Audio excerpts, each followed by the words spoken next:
Kovai VSP தொழில்நுட்ப கல்லூரியின் முதலாம் ஆண்டு வருகை தந்திருக்கிற அன்பிற்கினிய மாணவ மாணவியர்களே, இந்த மிகச்சிறப்பான விழாவிற்கு வரவேற்புரை வழங்கியிருக்கிற கல்லூரி முதல்வர் டாக்டர் வேல்முருகன் சார் அவர்களே, நன்றியுரை நவிழ இருக்கிற வைஸ் பிரின்சிபல் டாக்டர் ராஜு அவர்களே, காணொளியில் இந்த நிகழ்வினை பார்த்து கொண்டிருக்கிற மதிப்பிற்குரிய தாளாளர் திரு விஎஸ் பால்சாமி அவர்களே, நாளைய தேசத்தின் நம்பிக்கை நட்சத்திரங்களை உருவாக்கி கொண்டிருக்கிற பேராசிரியர் பெருமக்களே, இந்த விழாவை மிக அழகாக தொகுத்து வழங்கி கொண்டிருக்கிற அன்பிற்கினியவர்களே, ஒளி அமைப்பை உருவாக்கி இருக்கிறவர்களே, வீடியோ ஃபோட்டோ எடுத்து கொண்டிருக்கிற நண்பர்களே, உங்கள் அத்துணை பேருக்கும் என்னுடைய பணிவான வணக்கங்களை கனிவோடு தெரிவித்துக் கொள்கிறேன்.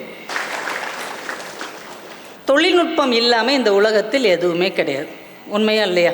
நம்ம காலையில் எழுந்திரிச்சு பல் துளக்கிற டூத் ப்ரஷ்ல இருந்து நைட்டு கொசு மேட்டு மாத்திரம் இல்லையா, அது வரைக்கும் எல்லாமே இந்த உலகம் இயங்குவதற்கு அடிப்படை காரணமாக இருப்பது இந்த அறிவியல் யுகத்தில் தொழில்நுட்பம் மட்டும்தான். அந்த தொழில்நுட்பத்தில் நீங்களும் உங்களுடைய பாதங்களை பதித்திருப்பது, நீங்கள் உங்கள் சுவடுகளை பதிக்க இருப்பதிலே நீங்கள் உங்கள் காலர் தூக்கி விட்டுக்கலாம். ஏன்னா லட்சக்கணக்கான மாணவர்கள் இன்ஜினியரிங் படிச்சுட்டு ஒவ்வொரு வருஷமும் வெளியில் வர்றாங்க, நாம் மட்டும் படித்து என்ன செய்ய போகிறோம் அப்படின்லாம் நீங்கள் நினைக்க வேணாம். திறமை யாரிடத்தில் இருந்தாலும் எவ்வளவு போட்டி நிறைந்த உலகத்திலும் ஜெயிக்க முடியும் என்று நம்முடைய தமிழ்நாட்டு மாணவர்கள் உலகம் முழுக்க நிரூபித்து கொண்டிருக்கிறார்கள். உங்களாலேயும் நிச்சயமாக முடியும். அதனால் தொழில்நுட்பம் படித்ததுக்கு நீங்கள் உண்மையிலேயே பெருமைப்பட்டு கொள்ளலாம், கம்பீரமாக சொல்லலாம், நான் இன்ஜினியரிங் எடுத்திருக்கிறேன் அப்படின்னு. ஏன்னா இன்ஜினியரிங் இல்லாமல் எதுவுமே இல்லை. இப்போ நான் அந்த நிகழ்வுக்கு என் ஊர் ராஜபாளையம், கேள்விப்பட்டிருக்கீங்களா? ராஜபாளையம்னா ராஜபாளையம் சொன்னோன்னா என்ன ஞாபகம் வருது? அது மட்டும் வேகமாக சொல்லுங்கள். அது என் முகத்தை பார்த்துட்டே சொல்லுங்கள், நாய் அப்படின்னு. இப்போ கரண்ட் டாப்பிக்கே நாய் தான் இல்லையா? அப்படி ஒரு நாய்க்கு ஃபேமஸான ஒரு ஊரில் இருந்து நான் வந்திருக்கிறேன். இப்போ அங்கேருந்து நான் வர்றது காரில் வர்றேன், பை காரில் வர்றேன். இப்போ இந்த கார் அப்படிங்கிறது என்னது? மெக்கானிக்கல் ஆட்டோமொபைல் இன்ஜினியரிங் தான். இப்போ இவ்வளோ பெரிய கேம்பஸ், உண்மையிலே இந்த விஎஸ்பி பில்டிங் இவ்வளவு சிறப்பாக விஎஸ் பாலுசாமிங்கிற ஒற்றை மனிதரால் உருவாக்கப்பட்டது அப்படின்னா உண்மையிலே ரொம்ப மலைப்பாகவும் ஆச்சரியமாகவும் இருக்கிறது. கரூரில் 25 வருஷத்துக்கு முன்னாடியும் பொள்ளாச்சியில் 15 வருடங்களுக்கு முன்னாடியும் அந்த மனிதர் உருவாக்கி இருக்கிற ஒரு ஆலமரம் தான் ஆயிரக்கணக்கான மாணவர்களுக்கு இந்த கல்வியை தந்து கொண்டிருக்கிறதுனா சாருக்கு ஒரு பெரிய கைத்தட்டலை நம்ம பாராட்டுக்களாக தெரிவித்துக் கொள்ளலாம். நாமளே பார்த்துருப்போம், ஒரு வீடு கட்டுறதுக்கு எவ்வளோ கஷ்டப்படுறோம். ஆனால் இவ்வளோ பெரிய சாம்ராஜ்யத்தை அந்த மனிதர் நிறுவி இருக்கிறார். இப்போ இந்த பில்டிங் இருக்கு இல்லையா, இந்த கேம்பஸ் பில்டிங், இதெல்லாம் என்ன இன்ஜினியரிங்? Civil engineering. இப்போ இந்த லைட்டு எல்லாம் ஓடிட்டுருக்கு இல்லையா, லைட்டு, ஏசி, இதெல்லாம் எலக்ட்ரிக்கல் இன்ஜினியரிங். இப்போ நான் பேசுகிற மைக், இது வீடியோ எடுத்துகிட்ருக்குறாங்க. இந்த மைக்கே இல்லைன்னா நான் எத்தனை பேர்கிட்ட பேச முடியும்? எவ்வளோ சத்தம் போட்டு பேசினாலும் ஒரு 100 பேர்கிட்ட பேசலாம் இல்லையா? மைக்கில் பேசினா ஒரு 1000-2000 பேர்கிட்ட பேசலாம். இதே பேச்சை பதிவு செஞ்சு யூடியூப்பில் விட்டால் உலகம் முழுக்க இருக்கிற கோடிக்கணக்கான மனிதர்கள் கேட்க முடியும். அப்போ அது கம்ப்யூட்டர் சயின்ஸ், ஐடி, தொழில்நுட்பம். அப்போது இந்த தொழில்நுட்பம் என்பது இல்லாமல் இந்த இடத்தில் நீங்களும் நானும் எந்த ஒரு நிகழ்வையும் நடத்த முடியாது என்பதுதான் வாழ்க்கையின் உண்மை. அதனால் இன்ஜினியரிங் தேர்ந்தெடுப்பதை நினைத்து நீங்கள் ரொம்ப பெருமைப்பட்டு கொள்ளலாம். ரொம்ப ஆச்சரியமான ஒரு விஷயம். நாங்கள் நிறைய வெளிநாடுகளுக்கெல்லாம் பேசுவதற்காக போவோம். அப்போ அமெரிக்கா மாதிரியான நாடுகளில் பேசும்போது 30 வருடங்களுக்கு முன்னாடி, 30-40 வருடங்களுக்கு முன்னாடி தானே தமிழர்கள் அங்கே நிறைய போக ஆரம்பித்தாங்க. அப்போ இருந்த நிலைமைக்கும் இப்போ இருந்த நிலைமைக்கும் என்ன வித்தியாசம் அப்படின்னு கேட்கும்போது அங்கே உள்ள ஒரு நண்பர் சொன்னார், 30-40 வருஷத்துக்கு முன்னாடி நாங்கள் இங்கே வரும் பொழுது நம்ம தமிழ்நாடு, இந்தியா அப்படின்னாலே ஒரு பெரிய மரியாதை இருக்காது. அவங்களே ஏதோ சாப்பாட்டுக்கே கஷ்டப்படுற ஒரு நாடு, எதுவுமே அவங்களுக்கு கிடைக்காது, வறுமையில் ஒரு வாடுற நாடு. பிள்ளைங்க சாப்பாடை வேஸ்ட் பண்ணால் கூட அவங்க என்ன சொல்லுவாங்களாம், சாப்பிட்ருப்பா, வேஸ்ட் பண்ணாத, இந்த சாப்பாடு கூட இல்லாமல் இந்தியாவில் நிறைய குழந்தைகள் கஷ்டப்படுறாங்க அப்படின்னு சொல்லுவாங்களாம்.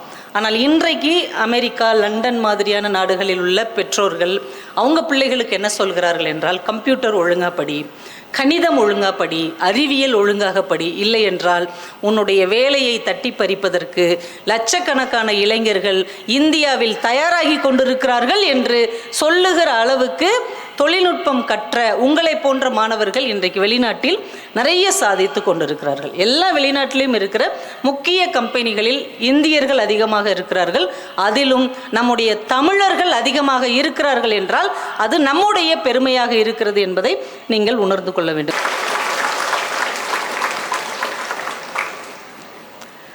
நீங்கள் படிக்கிற வாசிப்பு பழக்கம் உங்கள்கிட்ட இருந்தது அப்படின்னா, அடுத்த கலாம் அப்படின்னு ஒரு புத்தகத்தை டில்லி பாபுன்னு ஒருத்தர் எழுதியிருக்கிறார். டில்லி பாபுனா டெல்லிக்காரர் கிடையாது, அவர் நம்ம சென்னைக்காரர் தான், தமிழர். அப்துல் கலாம் ஐயா கிட்ட ரொம்ப வருஷம் சேர்ந்து பணியாற்றியவர். இன்றைக்கி நம்ம இந்தியாவுடைய மிலிட்ரி டிஃபென்ஸில் ஒரு முக்கியமான பொறுப்பில் விஞ்ஞானியாக இருக்கிறார்.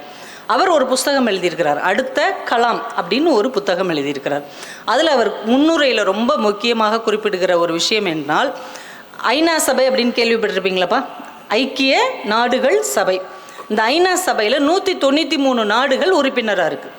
இந்த உலகம் முழுக்க 200க்கு மேலே நாடுகள் இருக்குது.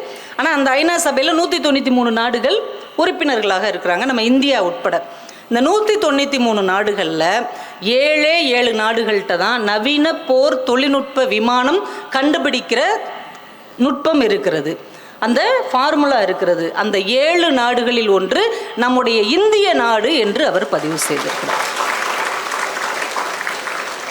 நிலாவுக்கு விண்கலம் அனுப்பிய 6வது நாடு நம்முடைய இந்திய நாடு. செவ்வாய்க்கு விண்கலம் அனுப்பிய 4வது நாடு நம்முடைய இந்திய நாடு. உலகத்திலே மிகப்பெரிய ரயில்வே துறையை, இராணுவத்துறையை கொண்ட 3வது நாடு நம்முடைய இந்திய நாடு. உலகத்திலேயே வளர்ந்து வருகிற பொருளாதாரத்தில் 2வது இடத்தை பிடித்திருக்கிற நாடு நம்முடைய இந்திய நாடு. உலகத்திலேயே இளைஞர் வளர்ச்சியில், இளைஞர் சமூகத்தில் அதிகமாக கொண்ட நாடு இந்திய நாடு, முதல் நாடு என்று அவர் பதிவு செஞ்சிருக்கிறார்.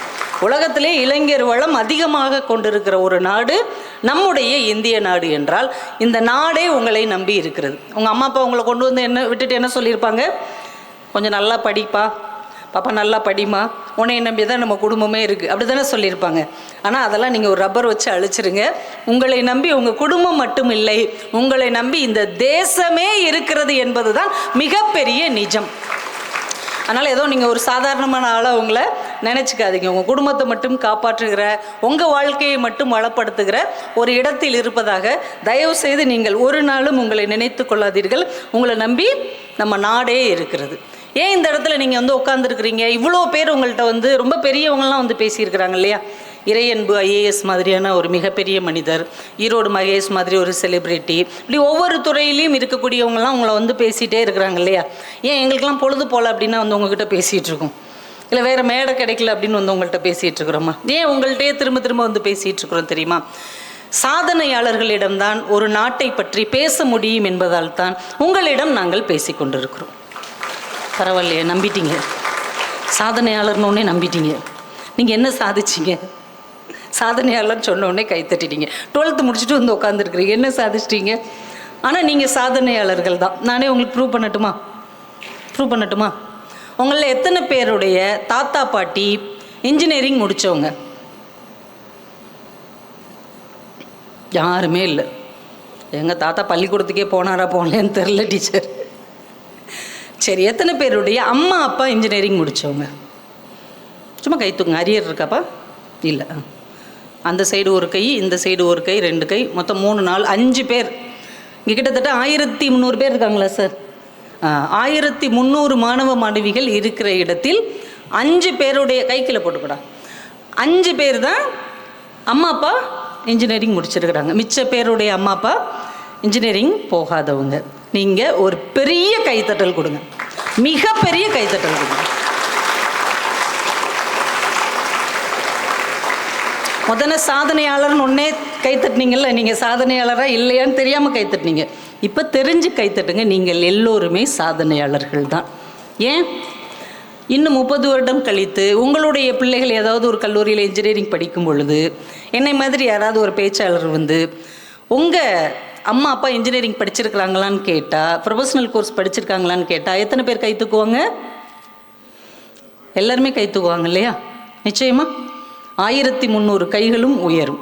இன்னும் 60 வருஷம் கழிச்சு டைம் மிஷினில் உட்காந்து அப்படியே ட்ராவல் பண்ணி போகும். உங்கள் பேரம்பேத்திகள்லாம் இருக்கிறாங்க இங்கே. உங்கள் தாத்தா பாட்டியெல்லாம் இன்ஜினியரிங் முடிச்சிருக்காங்களா அப்படின்னு கேட்டால் எத்தனை பேர் கை தூக்குவாங்க? எல்லாருமே கை தூக்குவாங்க. ஆனால் நீங்கள் யாருமே கை தூக்கலை, தாத்தா பாட்டி இன்ஜினியரிங் படிச்சிருக்காங்களான்னு. ஆனால் 60 வருடம் கழித்து எங்கள் தாத்தா பாட்டி இன்ஜினியரிங் படிச்சிருக்காங்கன்னு ஒரு தலைமுறையே கை தூக்க போகிறது என்றால் 2 தலைமுறைக்கு வழிகாட்டியாக, 2 தலைமுறைக்கு அடையாளமாக, 5 தலைமுறைக்கு முகவரியாக இருப்பவர்கள் நீங்கள் தான் சாதனையாளர்கள். இன்னுமே நல்லா கை தட்டலாம். உங்களுக்கே நம்பிக்கை இல்லாத மாதிரி உட்காந்துருக்கலாம். இப்போ 5 தலைமுறையினுடைய பொறுப்பு உங்கள் தோள்களில் இருக்கிறது என்றால் நாம் எப்படி நடந்துக்கணும்?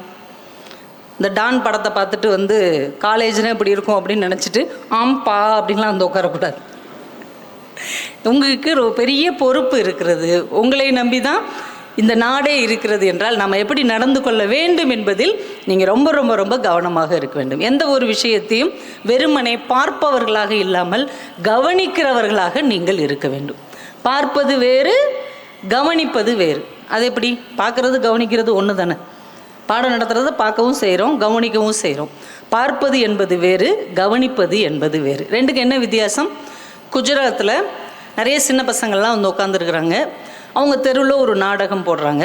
ஹரிச்சந்திரன் அப்படின்னு ஒருத்தருடைய நாடகம் போடுறாங்க. எல்லா குழந்தைகளும் அந்த நாடகத்தை பார்க்குறாங்க. ஒரே ஒரு குழந்தை தான் அந்த நாடகத்தை கவனித்தது. வாழ்க்கையில் உண்மை மட்டுமே பேச வேண்டும், உண்மையாக பேசுபவனை கடவுளே வழிபாடு செய்யும் என்பதை அந்த குழந்தை உள்வாங்கி கொண்டது. பார்த்த குழந்தைகள் எல்லாம் வாழ்க்கையில் காணாமல் போனார்கள். கவனித்த அந்த ஒரு குழந்தை தான் மோகன்தாஸ் கரம்சந்த் காந்தி என்று சொல்லப்பட்டு இன்றைக்கு மகாத்மா என்று இந்தியாவின் தந்தையாக போற்றப்படுகிறது. என்றால் எந்த ஒரு விஷயத்தையும் பார்ப்பது என்பது வேறு, கவனிப்பது என்பது வேறு. அதனால் இன்னையிலிருந்து நீங்கள் ஒரு தொழில்நுட்பம் படிக்கிற மாணவ மாணவிகள் எந்த ஒரு விஷயத்தையும் பார்ப்பதோடு விட்டு இல்லாமல் கவனிக்கிற ஒரு மனப்பான்மையை வளர்த்து கொள்ளுங்கள். ஒரு ஸ்கூலில் ப்ரேயர் நடந்துகிட்ருக்குது. மார்னிங் காலையில் ப்ரேயர் நடக்கும் இல்லையா ஸ்கூல்ல எல்லாம். இப்போ அதெல்லாம் நீங்கள் தப்பிச்சு வந்துட்டிங்கன்னா இந்த ரெட்டை ஜடை போடுறது, கருப்பு ரிப்பன் மாட்டுறது, வெள்ளை ரிப்பன் மாட்டுறது, இதில் இருந்தெல்லாம் தப்பிச்சிட்டிங்க. ஆம்பளை பசங்களும் கிட்டத்தட்ட அப்படி தான். அந்த யூனிஃபார்மில் இருந்தெல்லாம் ஓரளவு வெளியில் ஓடி வந்துட்டீங்க இல்லையா? இல்லைன்னா அந்த மண்டே மார்னிங் யூனிஃபார்மை தேடுறதுலே வாழ்க்கையில் பாதி போயிடும். அதில் இருந்தெல்லாம் நீங்கள் தப்பிச்சிட்டிங்க. ஸ்கூலில் காலையில் ப்ரேயர் நடக்குது. அப்படி எல்லோரும் டிசிப்ளினாக நிற்கிறாங்க. தேசிய கீதம் பாடப்படுகிறது. தேசிய கீதம் பாடும்போது எல்லோரும் அட்டென்ஷனில் நின்றுட்டுருக்குறாங்க. 2 பசங்க, குட்டி பசங்க, ஒரு 4th 5th படிக்கிற பசங்க அந்த தேசிய கீதம் முடிகிற நேரத்தில் திடுன்னு ஓடிட்டாங்க, கூட்டத்திலேருந்து ஓடிட்டாங்க. இப்போ பிரின்சிபால் அங்கே இருக்கிற பியூனை கூப்பிட்டு கவனிச்சியா அப்படின்னார். கவனிச்சேன் சார் அப்படின்னார். எல்லோரும் அவங்கவுங்க கிளாஸ்க்கு போயிட்டாங்க. இந்த 2 பேர் ஓடி போனாங்கல்ல, அவங்க 2 பேரையும் அடித்து இழுத்துட்டு பிரின்சிபால்கிட்ட, சார் இவனுக்கு 2 பேர் தான் சார் தேசிய கீதம் முடிகிறதுக்கு முன்னாடியே திடுன்னு ஓடினாங்க. நான் 4 அடி வச்சிட்டேன் சார், நீங்கள் 2 அடி வைங்க சார், சரியாக போயிடும். பிரின்சிபல் தலையில் அடிச்சுக்கிட்டு சொன்னார், நான் உங்களை பார்த்தியான்னு உங்களை கேட்கல, கவனிச்சியான்னு தான் கேட்டேன். புரியலை சார். எல்லா பிள்ளைங்களும் காலில் செப்பல் போட்டிருந்தாங்க, ஷூ போட்டிருந்தாங்க. அதனால தான் இந்த வெயிலில் அவங்களால நிற்க முடிஞ்சது. இந்த 2 பசங்க மட்டும்தான் காலில் செப்பலும் இல்லை, ஷூவும் இல்லை. வெயில் தாங்க முடியாமல் அந்த சின்ன பிள்ளைங்க ஓடி இருக்கிறாங்க.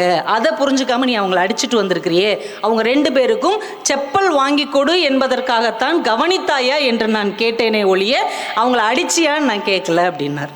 இப்போ பார்க்குறதுக்கும் கவனிக்கிறதுக்கும் வித்தியாசம் புரியுதா? இப்போ சாதாரணமாக பார்க்குறவங்க என்ன நினைப்பாங்க, டிசிப்ளினே இல்லாமல் அந்த 2 பேர் ஓடிட்டாங்க அப்படின்னு நினைப்பாங்க.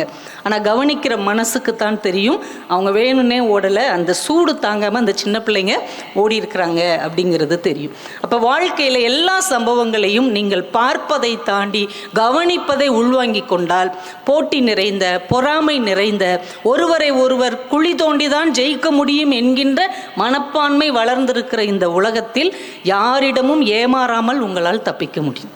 ஏன்னா நம்ம வாழ்ந்து கொண்டிருக்கிற காலகட்டம் ரொம்ப மோசமான ஒரு காலகட்டத்தில் வாழ்ந்து கொண்டிருக்கிறோம். ஒரு காலத்தில் மலையில் போய் மொட்டை அடித்தாங்க, குழந்தைகளுக்கு மொட்டை போடுறது மலையில் போய் மொட்டை அடித்தாங்க. இப்போ மலையவே மொட்டை அடிச்சிட்ருக்குறாங்க. காலம் மாறிடுச்சா? முன்னாடியிலே யார்ட்டையாவது கை குலுக்கணுன்னா கையில் இருக்கிற மோதிரம் இருக்கான்னு செக் பண்ண வேண்டியதாக போச்சு. இப்போ கை குலுக்கணுன்னா விரலே இருக்கான்னு செக் பண்ண வேண்டியிருக்கு. அந்த அளவுக்கு இன்றைக்கி மனிதர்கள் ரொம்ப மாறிக்கொண்டிருக்கிற காலகட்டத்தில் அடுத்த தலைமுறை பிள்ளைகளான நீங்கள் ரொம்ப கவனமாக இருக்க வேண்டும். இல்லைன்னா விழித்து கொண்டு இருக்கும் போதே கண் இமைகளை திருடி போகிற ஒரு உலகம். இன்றைக்கி எப்படி இந்த உலகம் இருக்கிறது என்பதை கவனித்து பார்க்க தெரிந்தால் மட்டும்தான் நீங்கள் வாழ்க்கையின் அடுத்த கட்டத்துக்கு நகரவே முடியும். அப்துல் கலாம் அவர்கள் ஒரு ஊனமுற்ற குழந்தைகள் படிக்கிற ஒரு பள்ளிக்கூடத்துக்கு போகிறார். நிறைய குழந்தைகள் பரிசு வாங்குகிறாங்க போட்டிகளில் ஜெயிச்சு. அதில் ஒரு குழந்தை, கால் ஊனமுற்ற குழந்தை, ரொம்ப கஷ்டப்பட்டு அந்த செயற்கை கால் பொருத்தியிருப்பாங்க இல்லையா, நடந்து அப்படியே மெதுவாக வந்து வாங்கிட்டு போகுது. அவர் பார்த்துட்டே இருக்கிறார். சில வருடங்கள் ஆகிறது. அவர் ஜனாதிபதி ஆயிடுறாரு, மிகப்பெரிய உயரங்களுக்கெல்லாம் வந்துடுறார். அவர்கிட்ட ஒரு பேட்டி எடுக்கிறாங்க. ஐயா, உங்கள் வாழ்க்கையின் இவ்வளவு பெரிய நீண்ட பயணத்தில் நீங்கள் மறக்க முடியாதது என்பது எது? ஜனாதிபதியானது, இல்லை அதுக்கப்புறமும் ஆசிரியரானது, இல்லை ராமேஸ்வரத்துலேருந்து முத இன்ஜினியரிங் படிக்கிறதுக்காக திருச்சி வந்தது, இப்படி எதாவது சொல்லுவாங்க அப்படின்னு எதிர்பார்த்தாங்க. ஆனால் அப்துல் கலாம் அவர்கள் சொன்னார்கள், அன்னைக்கு ஒரு நாள் ஒரு ஊனமுற்ற குழந்தைகள் படிக்கிற பள்ளிக்கூடத்தில் ஒரு சின்ன பொண்ணு, 10-12 வயது இருக்கிற குழந்தை, அந்த செயற்கை கால் 6 கிலோ 7 கிலோ இருக்கும், அந்த வெயிட்டை தாங்க முடியாமல் நடந்து வந்து என்கிட்ட பரிசு வாங்கிய போது என் மனசை அது ரொம்ப பாதித்தது. நான் முடிவெடுத்தேன், இவர்களுடைய வலியை குறைக்க நம்மால் முடியும், குறையே சரி பண்ண முடியாது, ஆனால் வலியை குறைக்க முடியும். என்ன செய்யலாம் என்று என் குழுவோடு சேர்ந்து ஆராய்ச்சி செய்யும் போது நாங்கள் ஃப்ளைட்டில், ராக்கெட்ல எல்லாம் ஒரு தொழில்நுட்பம் பயன்படுத்துவோம். என்ன அப்படின்னா, அந்த ஒரு ஃபைபர் ஒன்று இருக்கும், அது வெயிட் கம்மியாக இருக்கும், ஆனால் வலிமையாக உறுதியாக இருக்கும். அப்போ இந்த இரும்பு செயற்கை கால்களுக்கு பதிலாக அந்த ஃபைபருங்கிற ஒரு பொருளை பொருத்தி அதை செய்யும் போது அது 500 கிராம் 600 கிராம் தான் இருக்கும். அந்த குழந்தைகள் இன்னும் எளிதாக நடக்க முடியும் என்று செயற்கை கால்களை அந்த தொழில்நுட்பத்தில் நாங்கள் உருவாக்கினோம். இன்றைக்கு நடக்கவே முடியாமல் நடந்து வந்த அந்த குழந்தைகள் அவர்கள் எளிதாக நடந்து வேகமாக போகும்போது என் மனசுக்கு நிறைவாகவும் நெகிழ்ச்சியாகவும் இருக்கிறது. என் வாழ்க்கையின் மறக்க முடியாத தருணம் அதுதான் என்று அப்துல் கலாம் ஐயா சொன்னார்கள். இப்போ பார்ப்பது என்பது வேறு, கவனிப்பது என்பது வேறு. தான் கற்ற கல்வியை அவர் எப்படி பயன்படுத்தியிருக்கிறார் பாருங்க.